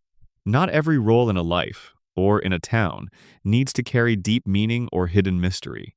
Sometimes the most valuable thing anyone can do is simply keep walking their own familiar route, steady and reliable, regardless of how strange the wider world around them continues to be. Let that thought settle gently with you now. The quiet, unglamorous comfort of simply showing up, day after day, for whatever small, necessary task is yours to carry. Section 30. The garden that always blooms. Behind the kind neighbor's house, tucked away from the street where most passers-by would never think to look, there's a small, carefully tended garden that has bloomed, faithfully, every single spring for as long as anyone can remember. It isn't a particularly large garden, nor an especially dramatic one. Just neat rows of modest, well-loved flowers, tended with the same patient, steady care this neighbor seems to bring to everything else in his life. Regardless of how little credit that care ever seems to earn him, there's something worth sitting with here near the gentler edges of tonight's long story, in imagining that garden through all 4 seasons, the way a garden moves through its quiet, predictable cycle, regardless of whatever chaos happens to be unfolding in the rest of this town. In spring, the first soft shoots pushing up through soil that's been carefully turned and fed all winter long. In summer, the full bloom, modest and unshowy, exactly the kind of garden you'd expect from a man who's never once needed his efforts to be noticed in order to keep making them. In autumn, the slow, graceful fading, leaves and petals released gently back to the earth that grew them. And in winter, the quiet rest, the soil settling beneath whatever snow this town's impossible weather happens to bring that particular year, patient, waiting, already preparing, in its own slow way, for the next spring's return. There's a particular comfort in a garden like that, tended faithfully by someone who's never once asked for recognition in return. It simply blooms, year after year, because someone, quietly, consistently, has done the patient work of making sure it would. There's no mystery here, no hidden radiation or buried secret, just the simple, steady reward of care given freely and without expectation, the same kind of care this neighbor seems to offer everyone around him. Regardless of how rarely that care gets properly returned, maybe there's something worth holding on to here in the quiet hour before sleep finally arrives. Some things in life don't need to be solved or explained to be worth tending. A garden grows because someone shows up for it, season after season, without needing anything more than the simple, steady satisfaction of watching something bloom because of care they chose to give it. If you have your own version of that garden, whatever shape it takes in your own life, let this thought rest gently alongside it tonight. Whatever you've been quietly, faithfully tending, even without much recognition, is worth every bit of the care you've given it. Section 31. The diner on the corner. Near the center of town, just past the small shops that have stayed mostly unchanged for decades, sits a modest diner where many of this town's residents gather for breakfast, the kind of place where the same regulars tend to occupy the same booths morning after morning, where the coffee is never particularly remarkable, but somehow always exactly what everyone needed anyway. There's something worth pausing on, gently, in imagining a quiet weekday morning there, sunlight falling through slightly dusty windows, the soft clatter of dishes, and the low murmur of familiar conversation, filling the room the same comfortable way. It's filled this room for as long as the diner has existed. Homer might be there, on certain mornings, working through a stack of pancakes with the same enthusiastic, uncomplicated joy he seems to bring to most meals, regardless of whatever larger mysteries happen to be unfolding in the rest of his life. Other residents drift in and out, nodding to familiar faces, settling into familiar booths, ordering the same familiar orders they've been ordering for years, finding, in the simple repetition of it all, a particular kind of comfort that doesn't need any deeper explanation. There's a gentle rhythm to a place like this, the same steady, unremarkable rhythm we've found running underneath so much of this town's stranger story tonight. Beneath the radiation and the looping time and the careful collective forgetting, there's still simply a diner, serving simply still simple breakfasts to simple, tired people who need a warm place to sit before facing whatever the rest of their ordinary day happens to hold. Nobody at that diner is thinking about three-eyed fish or stolen identities or gunshots that were never quite properly solved. They're simply having breakfast, the way people everywhere have breakfast, finding comfort in routine, in familiar faces, in the particular warmth of a shared, unremarkable morning. Maybe that's worth carrying with you tonight too, as your own evening winds further toward its close. Underneath every strange or difficult thing in any life, there's usually still some small, steady ritual holding everything together. A familiar breakfast, a familiar booth, a familiar face across the table. Let that thought settle gently with you now. The soft clatter of dishes and the low murmur of familiar conversation. The particular, unremarkable comfort of an ordinary morning continuing on, exactly as it always has, regardless of whatever larger mysteries the rest of the day might still be holding. Section 32. What the children don't know yet.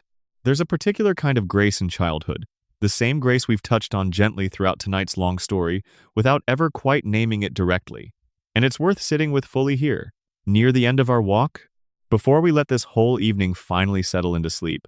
The children in this family, frozen as they are at their particular ages, carry a kind of protection that the adults around them have long since lost. They don't yet carry the full weight of everything we've discussed tonight. The radiation, the denial, the stolen identities, the quiet, accumulated grief running underneath so much of their parents' and grandparents' history. They simply live, day to day, inside whatever small, immediate concern happens to be in front of them. A prank to plan.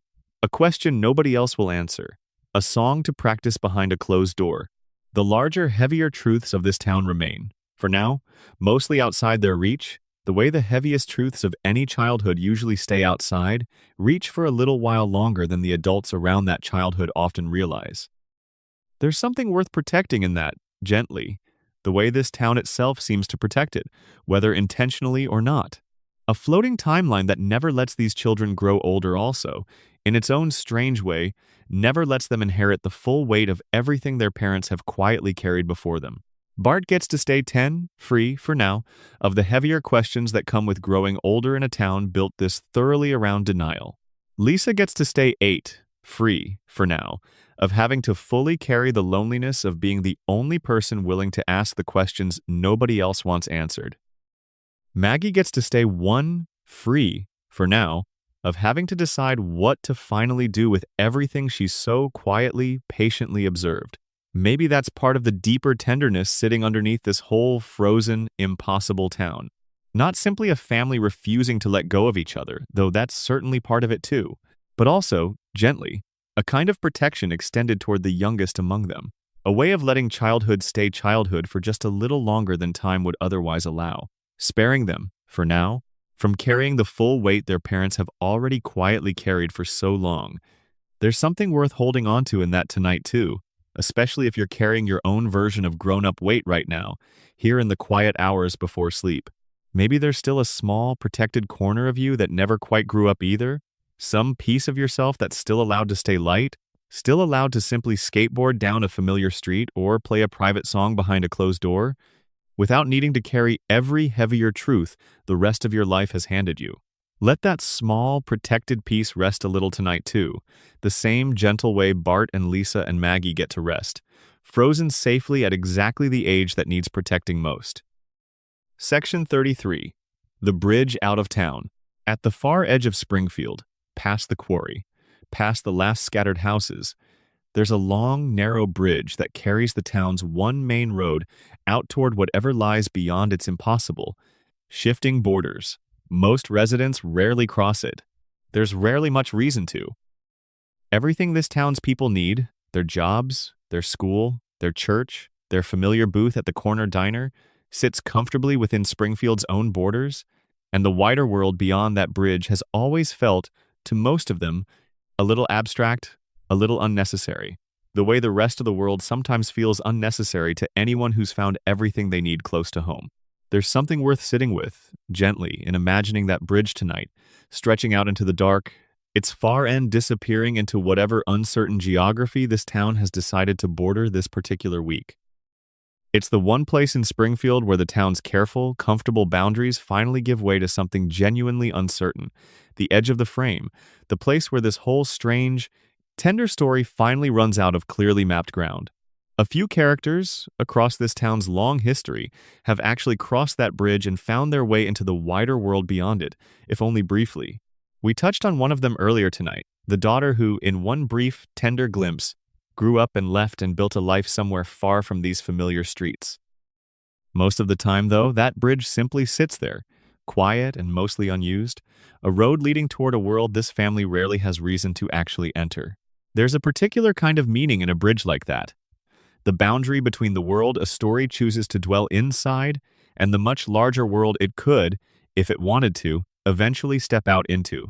Maybe it's worth imagining, just for a moment tonight, what it might be like for this family to actually cross it fully, permanently, the way real families eventually do cross out of childhood homes and familiar streets into wider, less certain horizons. Bart, eventually, driving across that bridge toward some college none of us have ever seen depicted. Lisa, building the kind of life beyond Springfield's borders that her restless, searching mind has always seemed destined for. Even Maggie, eventually, crossing that same bridge on her own terms, whenever she finally decides the time has come to use everything she's spent 36 years quietly observing. The show itself, as we've discussed, never lets that crossing actually happen in any lasting way. The bridge stays there, available, untraveled, the same patient invitation extended every single day and never quite accepted. But there's something gentle, rather than sad, in imagining it sitting there regardless, stretching out into the dark, available whenever this family finally feels ready, whenever this town finally feels ready, to let its story move forward into whatever lies beyond its own familiar, comfortable borders. For now, though, the bridge stays quiet tonight, the way it stays quiet most nights, its long, narrow span disappearing gently into darkness, neither closed nor crossed, simply waiting, patient and steady, the same way so much of this town waits, for whenever the time finally feels right. Section 34. The choir that sings on Sundays. Inside the small church near the center of town, the same church where one particular kind, patient neighbor has spent his entire life faithfully showing up, there's a modest choir that gathers each Sunday morning, voices rising together in the same familiar hymns this town has sung for as long as anyone can remember. It's not a particularly large choir, nor an especially polished one, but there's something worth pausing on gently in imagining the sound of it, here near the closing stretch of tonight's long, slow walk. A handful of voices, some stronger than others, blending together imperfectly but earnestly, filling that small sanctuary with the same warm, familiar sound it's been filled with every Sunday for decades. There's a particular comfort in music sung together this way, not for any audience beyond the people already gathered in that room, simply for the quiet, communal act of raising voices together towards something larger than any one of them could manage alone. It's worth imagining, too, the particular quality of light that falls through this church's windows on a Sunday morning, soft and golden, the way morning light tends to fall in this town, regardless of whatever strange weather happened to pass through the night before. The kind neighbor sits in his usual pew, voice rising faithfully alongside everyone else's, finding, in this one weekly ritual, perhaps the one place in his whole life where the particular grace he carries through every other day finally gets to simply exist, without needing to absorb anyone else's disappointment or chaos in return. There's something gentle in imagining this town's residents, whoever happens to gather there each week, finding their own small measure of peace in that shared, familiar ritual, regardless of whatever larger mysteries the rest of their week happen to carry. The choir doesn't need to solve anything. It doesn't need to explain the radiation or the floating timeline or any of the larger questions we've spent tonight exploring. It simply needs to gather, once a week, and sing, together, the same familiar songs, finding in that simple repetition a particular kind of comfort that doesn't require any deeper justification. Maybe you have your own version of that choir too, whatever shape it takes in your own life. Some small, regular ritual where you gather in whatever way feels right to you, and simply let your own voice join with something larger than yourself for a little while. If you do, let that thought rest gently alongside this one tonight, the soft, imperfect, deeply sincere sound of a small-town choir, rising together one more Sunday morning, the same way it's risen every Sunday morning before this one, and the same way it will likely rise again, faithfully, the next time Sunday comes around. Section 35. The photographs on the wall. If you walked slowly through the hallway of that little house on Evergreen Terrace, you'd pass a modest collection of family photographs, hung in roughly the same arrangement they've held for as long as anyone in the family can remember. There's something worth sitting with, gently, In imagining each of those photographs tonight, the way you might sit quietly with your own family's photographs late at night when the house has finally gone still around you. There's a wedding photograph somewhere near the start of that hallway, capturing a younger version of this family's parents on the happiest day either of them can remember. Dressed in whatever fashion happened to be current at the time, their own particular version of that day took place. A date that, as we discussed earlier tonight, seems to quietly shift forward every few years to keep pace with this family's permanent present. There's a photograph of each child as a newborn, the same three small faces that have stayed exactly the same age in every photograph taken since, regardless of how many years have technically passed between one picture and the next. There's something tender, rather than strange, in imagining a wall like that, photographs that don't really document the passage of time the way photographs usually do, but instead simply repeat, gently, the same handful of beloved moments, captured and recaptured, polished and preserved, the same warm, familiar faces smiling out from the same warm, familiar frames, year after year after year. Most families build their photograph walls as a record of change, a visual timeline tracking children growing taller, parents growing grayer, the slow accumulation of birthdays and graduations and new arrivals into the family that mark the steady passage of real time. This family's wall does something gentler, something stranger, holding the same beloved faces in permanent, unchanging celebration, never needing to be updated, never needing to make room for anyone moving on or growing older or leaving the frame entirely. There's a particular kind of love in that too, if you let yourself feel it the right way, here near the end of tonight's long story. A family that simply keeps the same photographs up, year after year, isn't failing to document its own growth. It's choosing, instead, to hold on to exactly the version of itself it loves most, preserved, protected, permanent, the same gentle impulse that's been quietly running underneath nearly everything we've discussed tonight. A family that doesn't want to let go, captured, lovingly, on a hallway wall that never needs updating because it already holds exactly what this family wants it to hold, forever. Section 36. The snow that falls without reason. Every so often, without any particular explanation, snow falls gently over Springfield, blanketing its impossible, ever-shifting geography in soft white quiet, regardless of what season the rest of the story happens to be occupying at that particular moment. It's one more small detail in this town's long list of inconsistencies, the kind of detail that's easy to overlook the first several times, but once noticed, becomes one of the gentler, more peaceful mysteries running through this whole strange, tender place. There's something worth sitting with, here near the very last stretch of tonight's long walk, in imagining that snow falling now, gently, over every street and rooftop we've spent tonight wandering through together. Snow settling softly over the two cooling towers on the hill, muffling, for a little while, even their steady, constant hum. Snow gathering quietly on the quarry's rocky edges, on the diner's modest awning, on the small garden behind the kind neighbor's house, blanketing even his most carefully tended flowers in a soft, temporary white that asks nothing of him except to wait, patiently, for spring's eventual return. Snow settling too over that little house on Evergreen Terrace, gathering on its brown roof, dusting its quiet front walk, softening every hard edge of this town's stranger stories into something gentler, quieter, more forgiving. Inside, the family sleeps on, undisturbed, the way families everywhere tend to sleep more soundly during the first snowfall of any season. Something about the particular hush that settles over a snow-covered world inviting a deeper, more complete kind of rest than most ordinary nights manage to offer. There's no real explanation for why this town's weather behaves the way it does. Snow arriving without warning, heat waves following close behind, the whole unpredictable rhythm of it defying anything resembling an actual season. But maybe, as we discussed earlier tonight, that's exactly the point. This snow isn't really about temperature or calendar. It's about whatever quiet, gentle hush this particular moment in the story needs the whole town to settle into. A soft, white quiet falling exactly when it's needed most, regardless of what the actual season happens to say.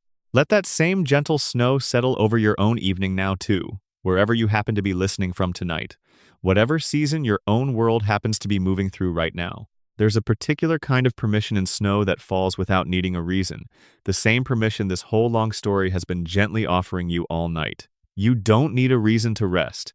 You don't need the season, or the hour, or the circumstances to make perfect sense. You simply need to let the quiet settle, the way Springfield's strange, unscheduled snow settles, softly, completely, over every rooftop and every quiet street, until the whole town, and perhaps the whole of you too, finally drifts into the kind of stillness that doesn't ask for any explanation at all. Section 37. The question Lisa keeps asking. We've spent a great deal of tonight's long walk with the quiet, brilliant girl who plays her saxophone behind a closed bedroom door, and before we let this whole story finally settle into sleep, it's worth returning to her one more time, gently, to sit with something we've only touched on briefly so far. Across this town's long history, Lisa has asked, in one form or another, nearly every uncomfortable question we've spent tonight exploring. She's the one who notices the contamination nobody else wants to discuss. She's the one who questions the fairness of a town that punishes a stolen identity with exile rather than honesty. She's the one who looks at her own father's choices, his job, his habits, his quiet refusal to examine anything too closely, and wonders, out loud, more often than anyone else in her family, whether there isn't a better way to live inside this strange, complicated place. And nearly every time, the show gently, almost lovingly, lets her question go unanswered.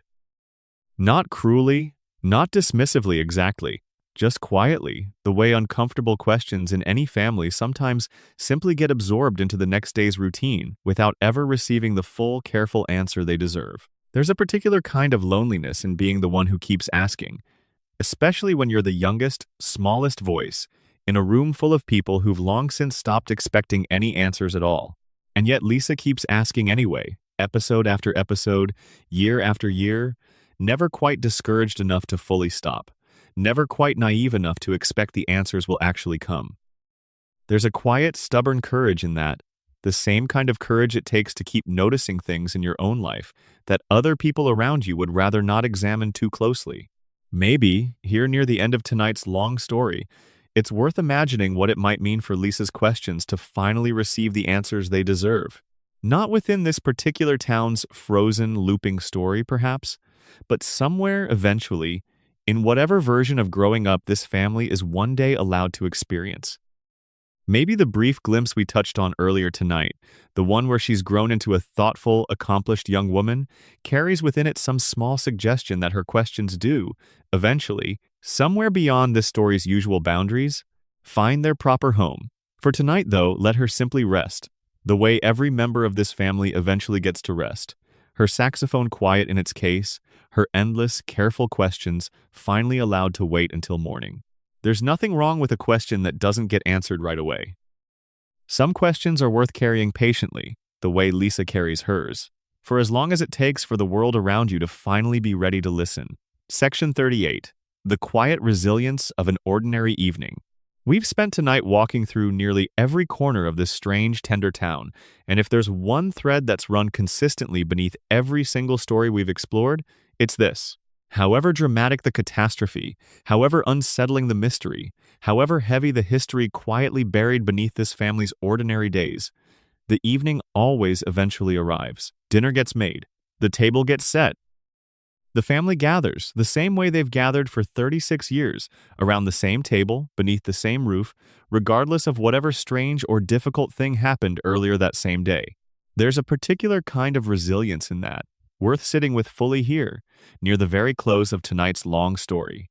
This isn't the dramatic, hard-won resilience we usually celebrate in stories, the kind that involves overcoming some single great obstacle through sheer force of will. It's something quieter, gentler, more ordinary, the resilience of simply continuing, of setting the table again the next evening, regardless of what the previous evening carried, of sitting down together, again and again, decade after decade, finding in that simple, repeated ritual enough steadiness to carry an entire family through 36 years of catastrophe and contradiction and quiet, unexamined strangeness. Maybe that's the real, underlying lesson sitting beneath everything we've walked through tonight, more important, in its own way, than any single mystery we've explored. A family doesn't need every question answered to keep showing up for each other. A town doesn't need every contradiction resolved to keep functioning, however imperfectly, decade after decade. Sometimes the most important thing any of us can do in our own lives, in our own families, is simply keep setting the table, keep gathering, keep choosing, evening after evening, to show up for the people we love, regardless of whatever heavier truths remain quietly unexamined underneath the surface of our ordinary days. There's a comfort in that thought.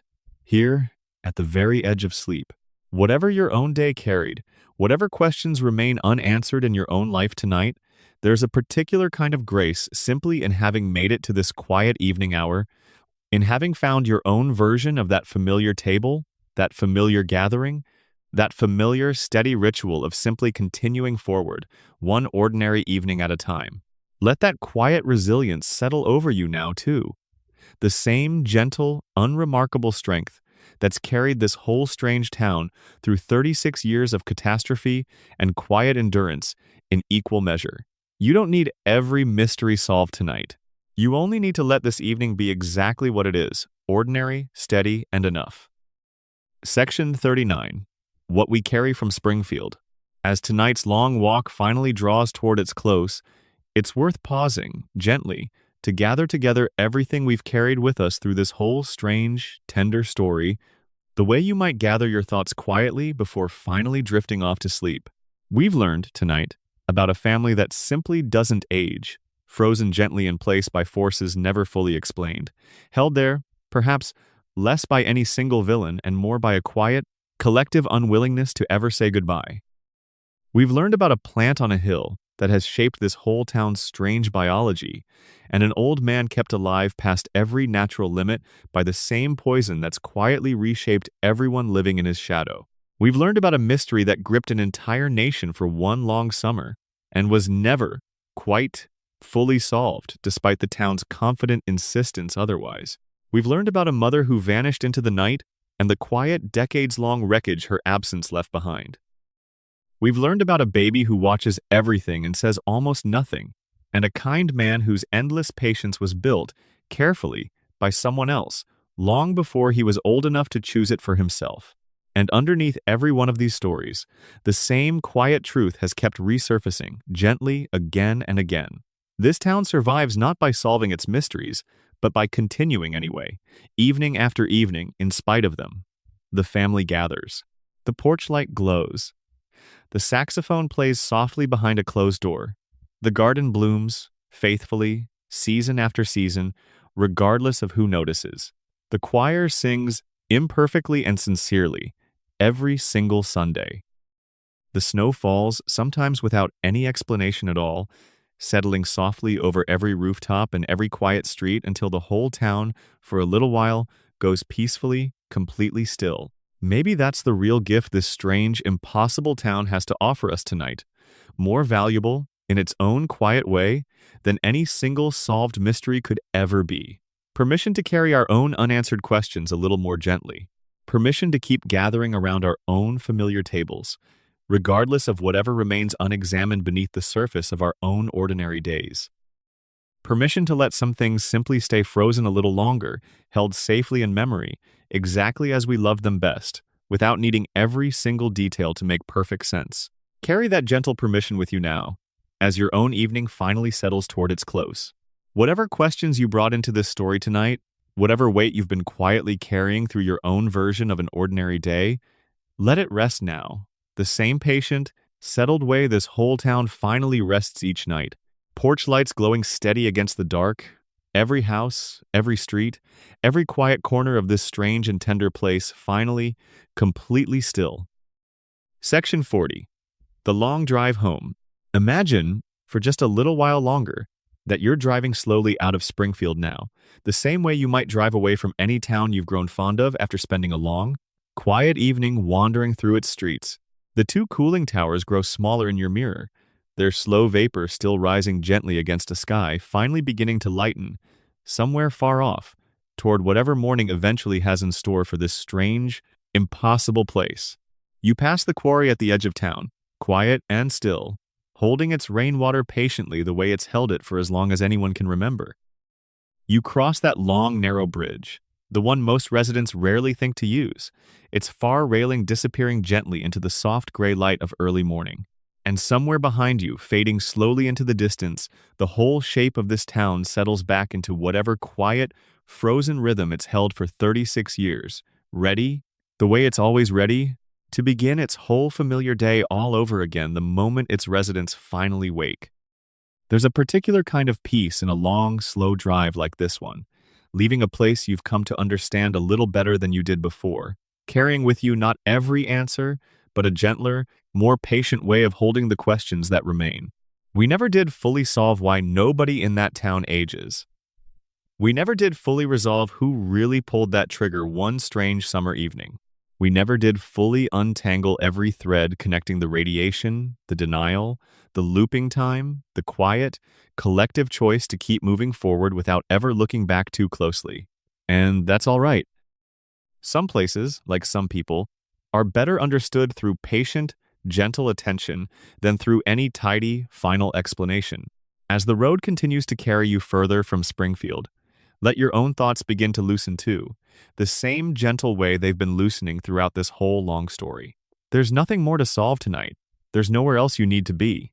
Just this long, quiet drive, this slowly lightening sky, this soft, settled feeling of having spent a whole evening somewhere strange and tender and entirely worth the visit. Sleep now, if you haven't already drifted there. Whatever Springfield's true story actually is, beneath every theory and every quiet mystery we walk through together tonight, it will still be there tomorrow, exactly as it always is, waiting patiently, porch lights glowing, family gathered, ready to welcome you back the next time you need somewhere quiet to rest your thoughts for a while. Section 41. The Watchman at the Plant Gate.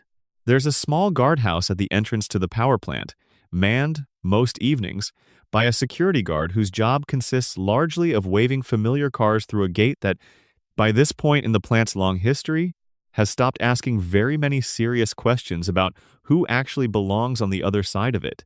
He's worked there for years, this quiet man at the gate, watching the same handful of cars come and go, night after night, recognizing the same headlights, the same familiar faces, without ever needing to look too closely at any of them. There's something worth sitting with, gently, in imagining his particular vantage point on this whole strange town story. He's seen Homer arrive late more mornings than anyone could count, and seen him leave, just as reliably, at exactly the hour his shift ends, regardless of whatever crisis happened to unfold inside the plant that day. He's seen Burns's car pass through that gate at odd hours, sometimes very late at night, on his way to or from whatever medical treatment keeps him alive for another week. He's seen Smithers, devoted and precise, ensuring every detail of that schedule holds exactly as it needs to. And he's never once, by any account this town has ever given us, asked any of them a single uncomfortable question about what's actually happening inside that plant, night after night, behind those leaning, cooling towers. Maybe that's simply the nature of his job.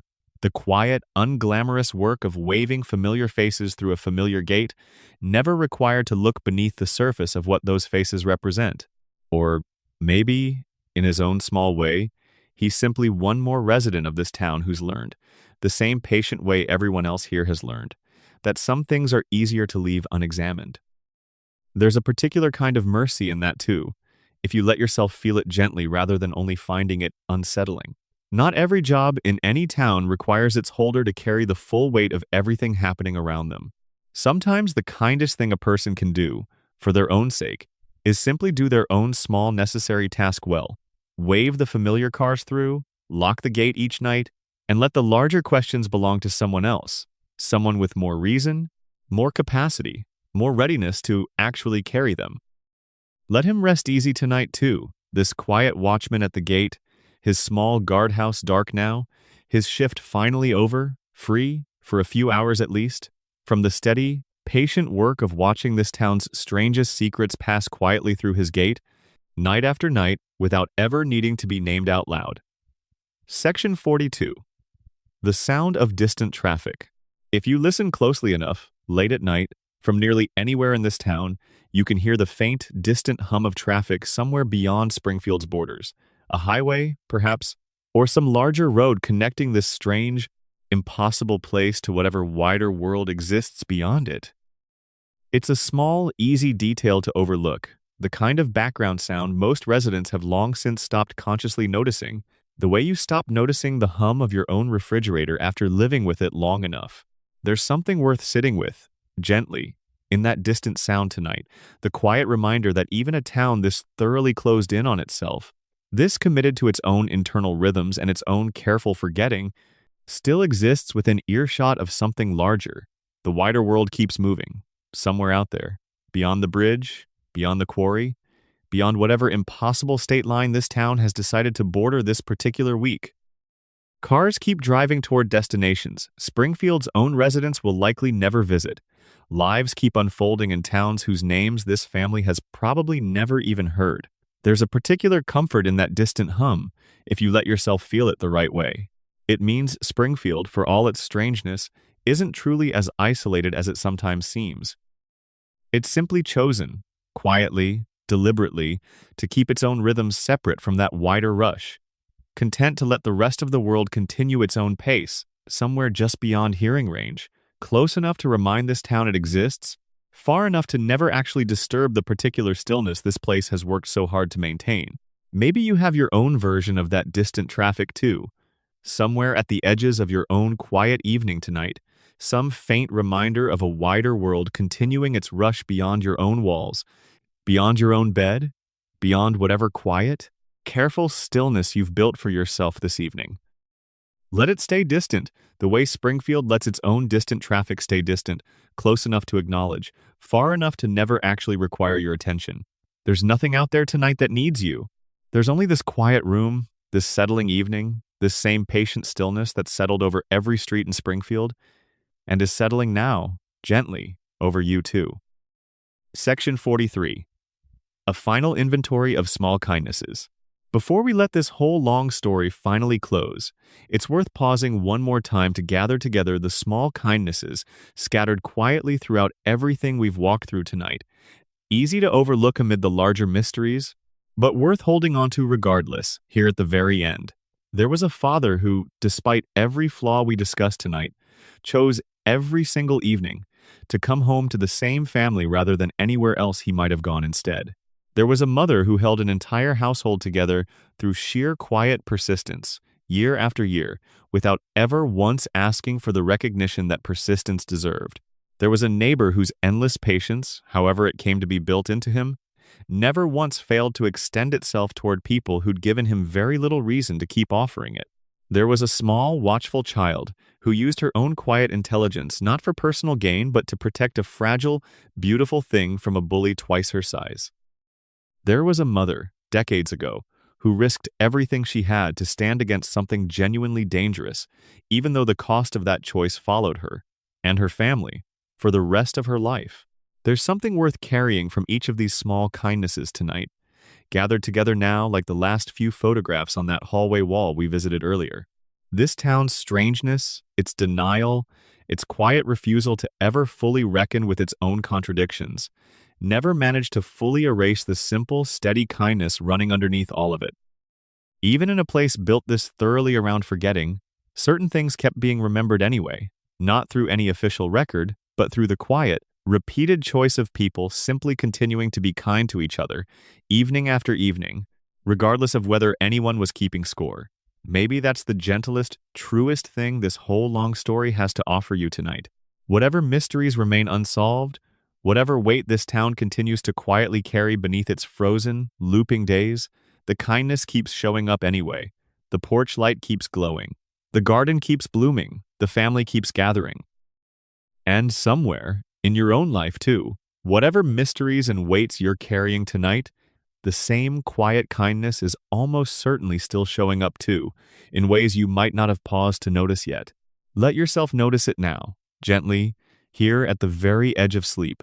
Whatever small kindness carried you through your own today, let it be the last thing you hold on to as this whole evening finally, completely settles. Section 44. The workshop in the garage. Tucked into the corner of the garage at that little house on Evergreen Terrace, half buried beneath tools that rarely get used correctly and projects that rarely get finished, there's a small workspace that's quietly accumulated 36 years of half-completed ambitions. A birdhouse, started with great enthusiasm and abandoned somewhere around the second wall. A bookshelf, slightly crooked, that's nonetheless held up admirably despite everything working against it. A go-kart frame, rusting gently in the corner, evidence of an ambition that burned brightly for exactly one weekend before quietly losing momentum. The way so many ambitions in this house tend to lose momentum once the next distraction arrives.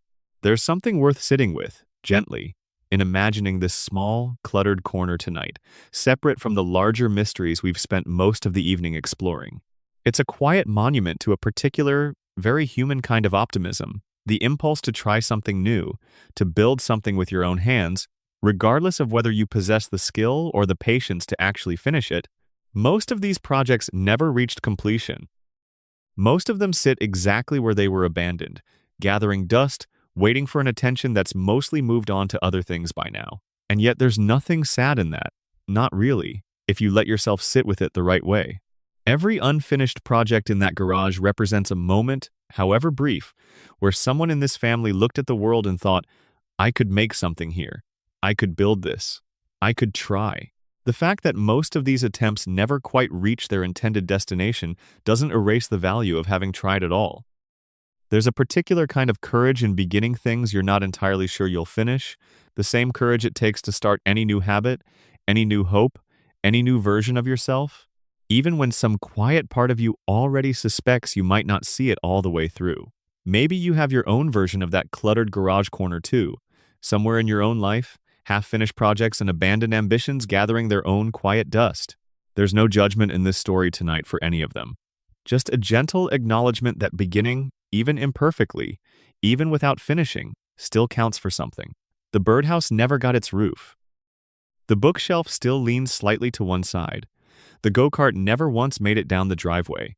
And somehow, this family kept right on building anyway, project after abandoned project, finding in each new attempt a small, hopeful reminder that trying something new is always worth doing, regardless of how it ends up. Section 45.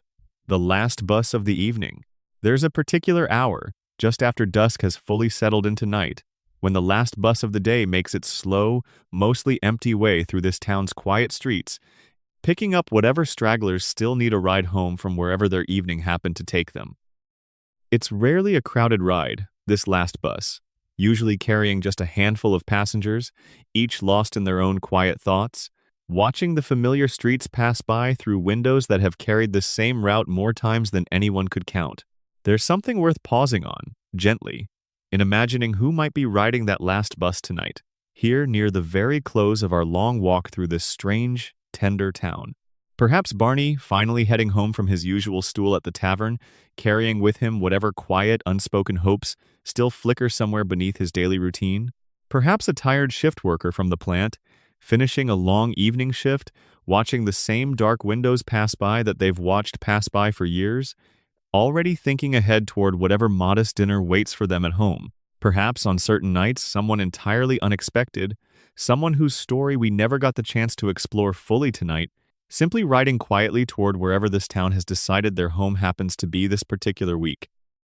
There's a particular peace in a nearly empty bus moving slowly through dark, familiar streets, streetlights sliding past the windows in a steady, hypnotic rhythm, each stop announced softly, each passenger disembarking quietly into whatever porch light happens to be waiting for them.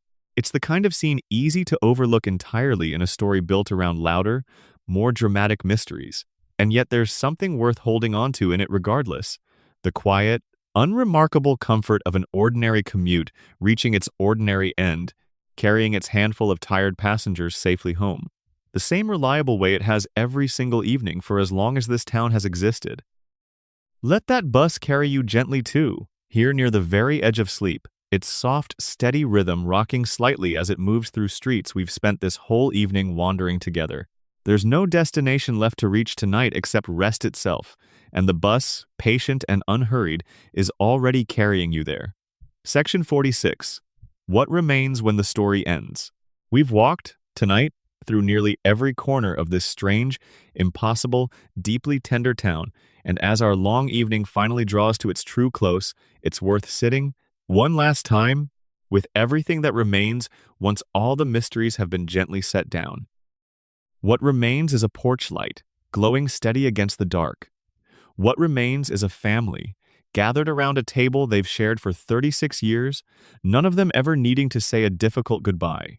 What remains is a garden, blooming faithfully each spring regardless of who notices, and a saxophone, playing softly behind a closed door, carrying feelings too large for words to fully hold. What remains is a kind neighbor, tending what he can, forgiving what he must, choosing every single day to remain exactly who he's always chosen to be. What remains is a small, watchful child, still gathering everything she'll need for whenever she finally decides to use it, and an old man on a hill, glowing faintly green once a week, kept alive by a town that needs him every bit as much as he needs it. What remains, more than any single mystery we explored tonight, is simply the town itself, continuing, the way it has continued for 36 years, the way it will likely keep continuing long after tonight's story finally fades from your memory. Not because every contradiction has been resolved, not because every uncomfortable truth has finally been spoken aloud, but because continuing itself, quietly, patiently, evening after evening, turned out to be enough all along. Carry that thought with you now, gently, as you finally let go of tonight's long, slow walk completely. Whatever remains unresolved in your own life tonight, whatever questions you brought with you into this story and are carrying back out again unanswered, let them rest the same patient way. Springfield's own questions rest, unsolved but not unloved, unexplained but not unwelcome, simply part of the quiet, ongoing story that continues, regardless, one more peaceful evening at a time. Section 47. The Town Hall Records Room. Beneath the modest dome of Springfield's Town Hall, down a narrow staircase most residents have never had reason to descend, there's a quiet records room where decades of municipal paperwork sit, filed away in long rows of metal cabinets, each drawer holding its own small piece of this town's complicated, carefully unexamined history. It's not a place anyone visits often. The clerk who maintains it spends most of her days in near total silence, surrounded by filing cabinets that hold far more than anyone walking the streets above her would ever guess. There's something worth sitting with, gently, in imagining everything those drawers actually contain. Birth certificates for 3 children who have technically, on paper, been the same age for 36 consecutive years. A contradiction the records themselves seem to have simply absorbed without comment, the same way everything uncomfortable in this town eventually gets absorbed. Inspection reports documenting 342 safety violations, filed neatly, stamped, signed, and then quietly set aside without ever once triggering the consequences those violations should have required. A death certificate for a woman who, the records would later show, never actually died, filed away decades ago and never properly corrected even after the truth came to light.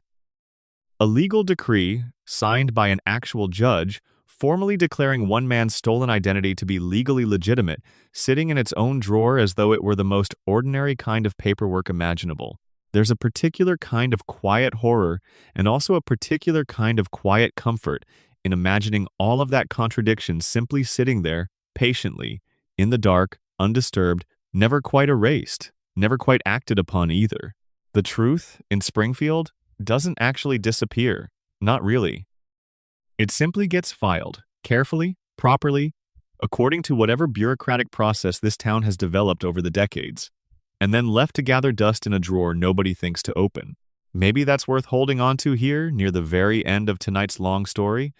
Even in a town built this thoroughly around forgetting, the record still exists somewhere, patient and complete, waiting for whoever eventually grows curious enough to come looking. Nothing here is ever truly lost. It's simply filed away the way so many of our own difficult truths get filed away too. Not erased, not resolved, just quietly set aside in some drawer of memory we rarely think to open, available, whenever we're finally ready, to whoever eventually comes looking. The clerk, down in that quiet records room, closes her last drawer for the evening, switches off the single overhead light, and climbs the narrow staircase back up into the cool night air, leaving the whole patient archive of this town's contradictions, resting quietly in the dark behind her, exactly where it's rested for decades, exactly where it will likely keep resting for decades still to come. Section 48. The last window to go dark. There's always, in any town, one final light that stays on slightly longer than all the others. Some particular window where someone, for whatever reason, simply isn't quite ready yet to let the evening fully close. In Springfield, on most nights, that final light tends to belong to the small upstairs window of the room, where the family's brilliant, restless daughter does her quiet, careful thinking, saxophone finally set aside, a book open on her lap, working through whatever question the day happened to leave unanswered. There's something worth sitting with, gently, in imagining that one last light, glowing steady against an otherwise fully darkened street, the rest of the town having already settled into the deep, complete stillness we spent time with earlier tonight. She reads a little longer than she probably should. She turns over the day's unanswered questions a few more times before finally letting them rest. And eventually, even she succumbs to the same patient pull of sleep that's already claimed every other house on this quiet street, her own light finally switching off, the whole town, at last, completely dark. There's a particular tenderness in being the last light on a street, the same tenderness in staying up a little longer than everyone else, working through a question or a feeling or a small private hope that doesn't quite want to let go yet. And there's an equal tenderness in finally, eventually, letting that light go dark too, joining the rest of the sleeping town in its shared, settled rest. If you're the last light on in your own house tonight, the one still awake, still turning something over, still not quite ready to let the day fully close, there's no rush in this story to switch off before you're ready. Take whatever extra time you need. The town will still be there, sleeping peacefully around you, whenever you finally do decide to let your own light go dark too. And when you do, when that last small window finally goes quiet, the whole strange, tender, endlessly patient town of Springfield will finally, completely rest, every porch light glowing steady, every family safely gathered beneath every roof, every quiet mystery set gently aside for one more night, waiting the way it's always waiting. Exactly where you left it, ready to begin again whenever you're ready to return. Section 49. The weight of 100 small routines. If you gathered together every small, repeated routine this family has performed across 36 years of evenings, you'd find something far larger than the sum of its parts. The way any family's accumulated habits eventually become something closer to architecture than mere repetition. The particular way the father settles into his usual spot on that familiar couch, the same worn cushion shifting to accommodate his weight the exact same way it has for decades. The particular sequence of small kitchen sounds that signal dinner is nearly ready, sounds the rest of the family has learned to recognize without ever needing to look up from whatever they're doing. The particular creak of the stairs as each child makes their way up to bed, a sound so familiar by now that its absence, on the rare night someone stays up later than usual, would likely be more noticeable than its presence ever is. There's something worth sitting with, gently, here near the very end of our long evening together, in recognizing just how much weight these small, unremarkable routines actually carry. We've spent tonight walking through enormous mysteries, radiation, and stolen identities and gunshots that were never properly solved, and underneath every single one of those larger stories, these same small routines kept quietly continuing, evening after evening, providing the steady scaffolding that allowed this family to keep absorbing whatever chaos the larger story happened to throw at them. Maybe that's the real secret holding this whole impossible town together, more than any single explanation we explored tonight. Not the radiation, not the denial, not even the floating timeline itself, but simply the accumulated weight of 100 small routines, repeated so many times across so many years that they've become load-bearing, structurally essential to keeping this whole strange family standing upright, no matter what the larger story demands of them. There's a comfort in recognizing the same truth in your own life, here as this whole long evening finally winds toward its close. Whatever larger uncertainties you're carrying tonight, whatever bigger questions remain unanswered in your own story, there are almost certainly small, steady routines quietly holding you upright too. The particular way you settle into your own bed, the particular sounds of your own house finally going quiet, the particular comfort of a routine so familiar you've stopped consciously noticing it's even there. Let those small routines carry you now, the same patient way they've carried this whole town through 36 years of catastrophe and quiet endurance in equal measure. Section 50. The town falls fully silent. And now, at last, here at the very close of our long walk together, let every street in this strange, tender town finally settle into its deepest, most complete silence. The two cooling towers stand quiet against a sky just beginning to soften toward dawn, their slow vapor barely visible now, rising and dissolving into air too dark still to properly see. The quarry rests, undisturbed, holding its rainwater the same patient way it's held it for decades. The bridge at the edge of town stretches out into a darkness that asks nothing of anyone tonight, its far end simply waiting, the way it always waits, for whoever eventually feels ready to cross it. Down on Evergreen Terrace, every window has finally gone dark, even that last small upstairs light, even the porch light itself dimming now toward the soft gray hush of early morning.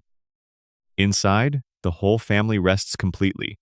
The father's exhausted, steady breathing, the mother's quiet, settled calm, the boy's unguarded openness, the girl's questions finally, briefly, set down, and the baby, the quietest and most watchful of them all, sleeping the deepest sleep of anyone in that small beloved house. Down the street, the kind neighbor rests too, his garden quiet beneath him, his own endless patience finally briefly allowed to simply rest rather than extend itself toward anyone else's need. At the tavern, the last stool has finally emptied, the lights switched off, the regulars carried safely home by whatever last bus or unsteady walk got them there. At the library, the tall windows sit dark and undisturbed, the records resting quietly in their cabinets, patient, complete, available whenever anyone finally feels ready to come looking. At the church, the choir's voices have long since faded into silence, the sanctuary holding only the soft, settled quiet that comes after something beautiful has finished being shared. The whole town, every street, every quiet corner we've spent this long evening wandering through together has finally arrived at the same shared, simple destination: stillness, rest. The deep, settled quiet that comes after a long, strange, beautiful story has finally been allowed to set itself down for the night. And so, here at the very end, let your own evening settle the exact same way. Whatever you carried into this story tonight, whatever weight or wonder or quiet, unanswered question you brought along with you, let it rest now, gently, the same patient way Springfield rests, every single night without fail. There's nothing more to walk through. There's nowhere else we need to be. Just this last soft quiet, settling completely the way it always does, over every house, every street, and now, finally, over you too. Sleep well.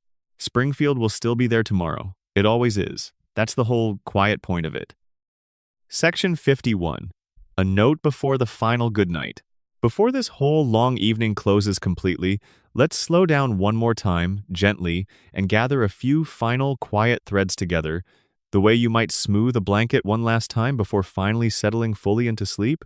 We began tonight standing at the edge of a town that doesn't quite make sense by any ordinary measure, a town where children never grow older, where an old man on a hill refuses to let death catch up with him, where a single gunshot once stopped a whole nation in its tracks and was never quite properly explained.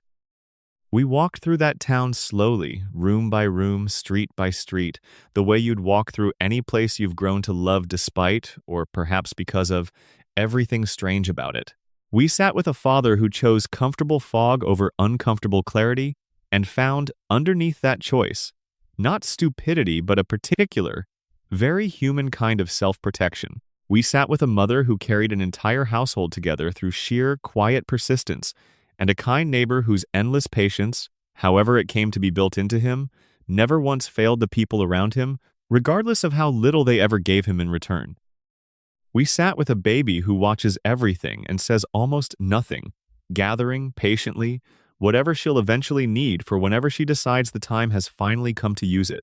We sat with a town that voted, once, to bury an uncomfortable truth rather than face it, and found, underneath that choice, not cruelty but a kind of desperate, understandable attachment to relationships already built, regardless of the fictions they happen to be built upon.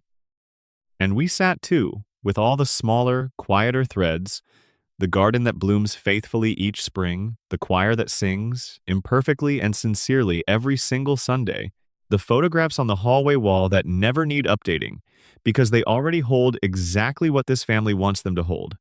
The porch light that's never once failed to come on, evening after evening, for 36 years running. There's nothing more required of you now except to let all of these threads settle quietly together, the way they've settled together throughout this whole long story into one single, gentle impression.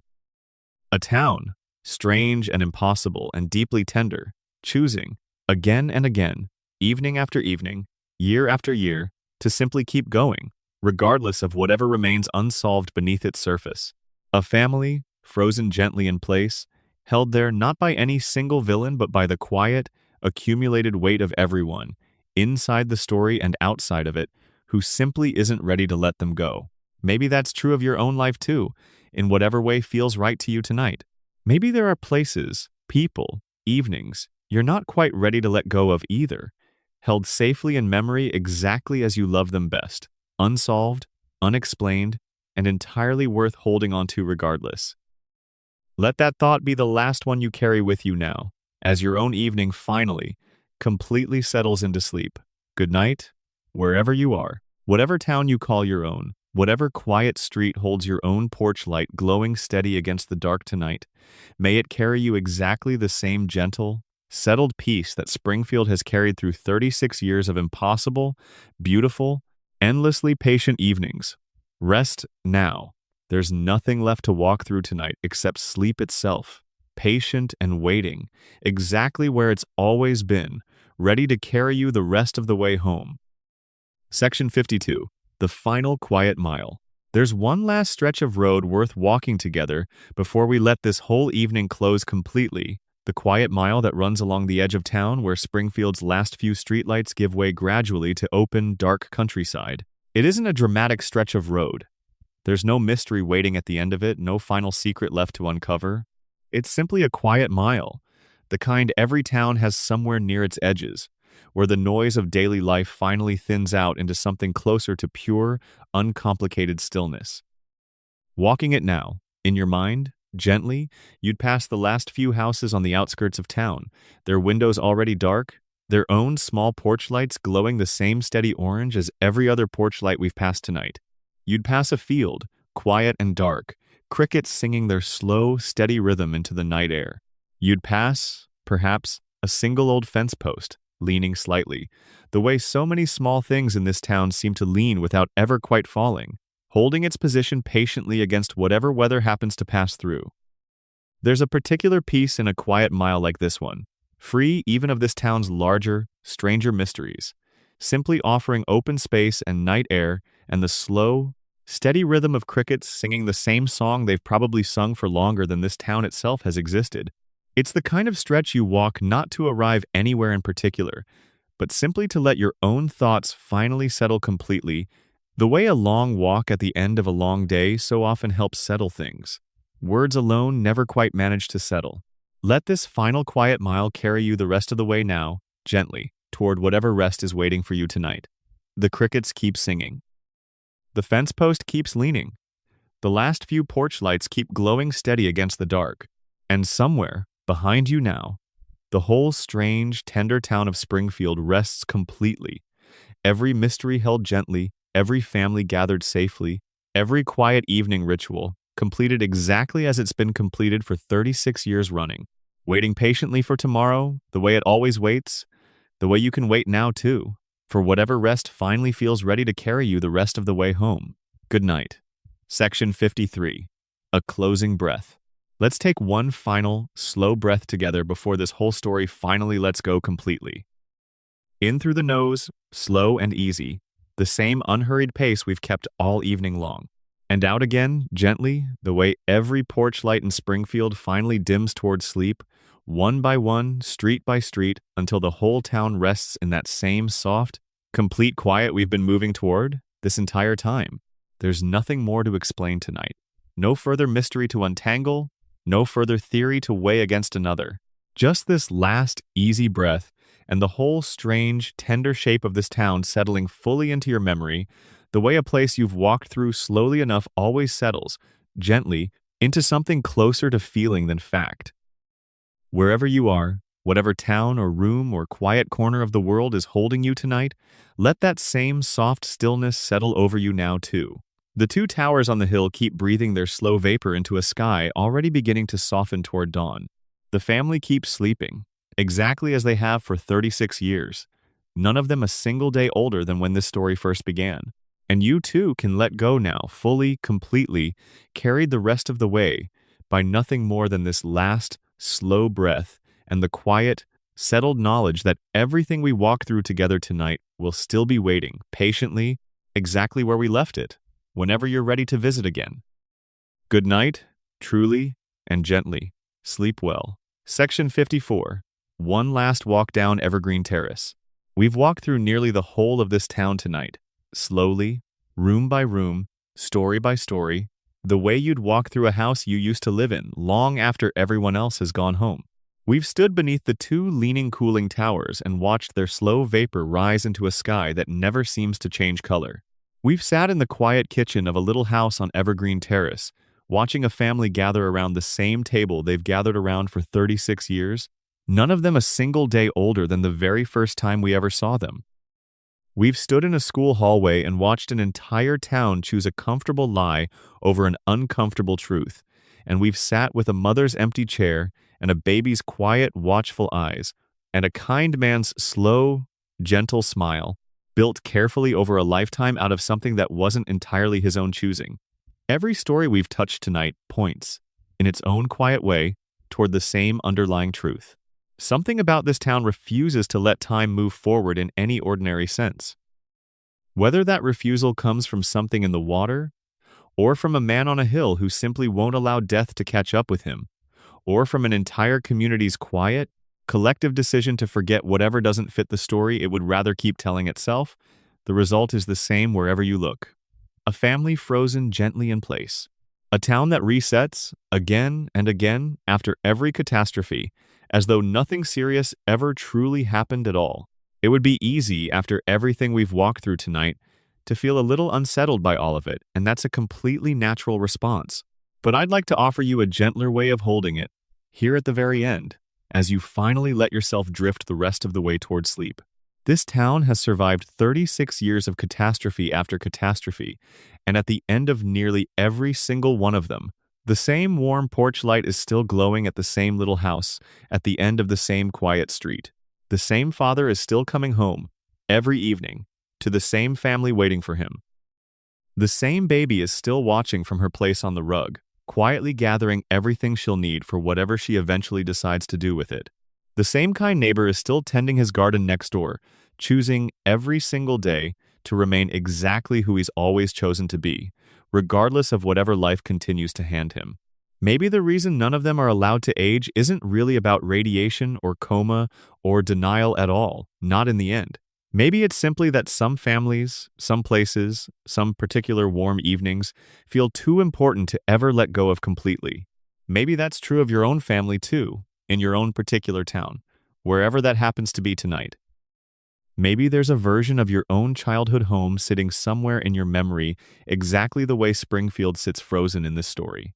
Unchanged, the porch light always on, everyone exactly where you left them, waiting quietly for you to visit again in your mind whenever you need them.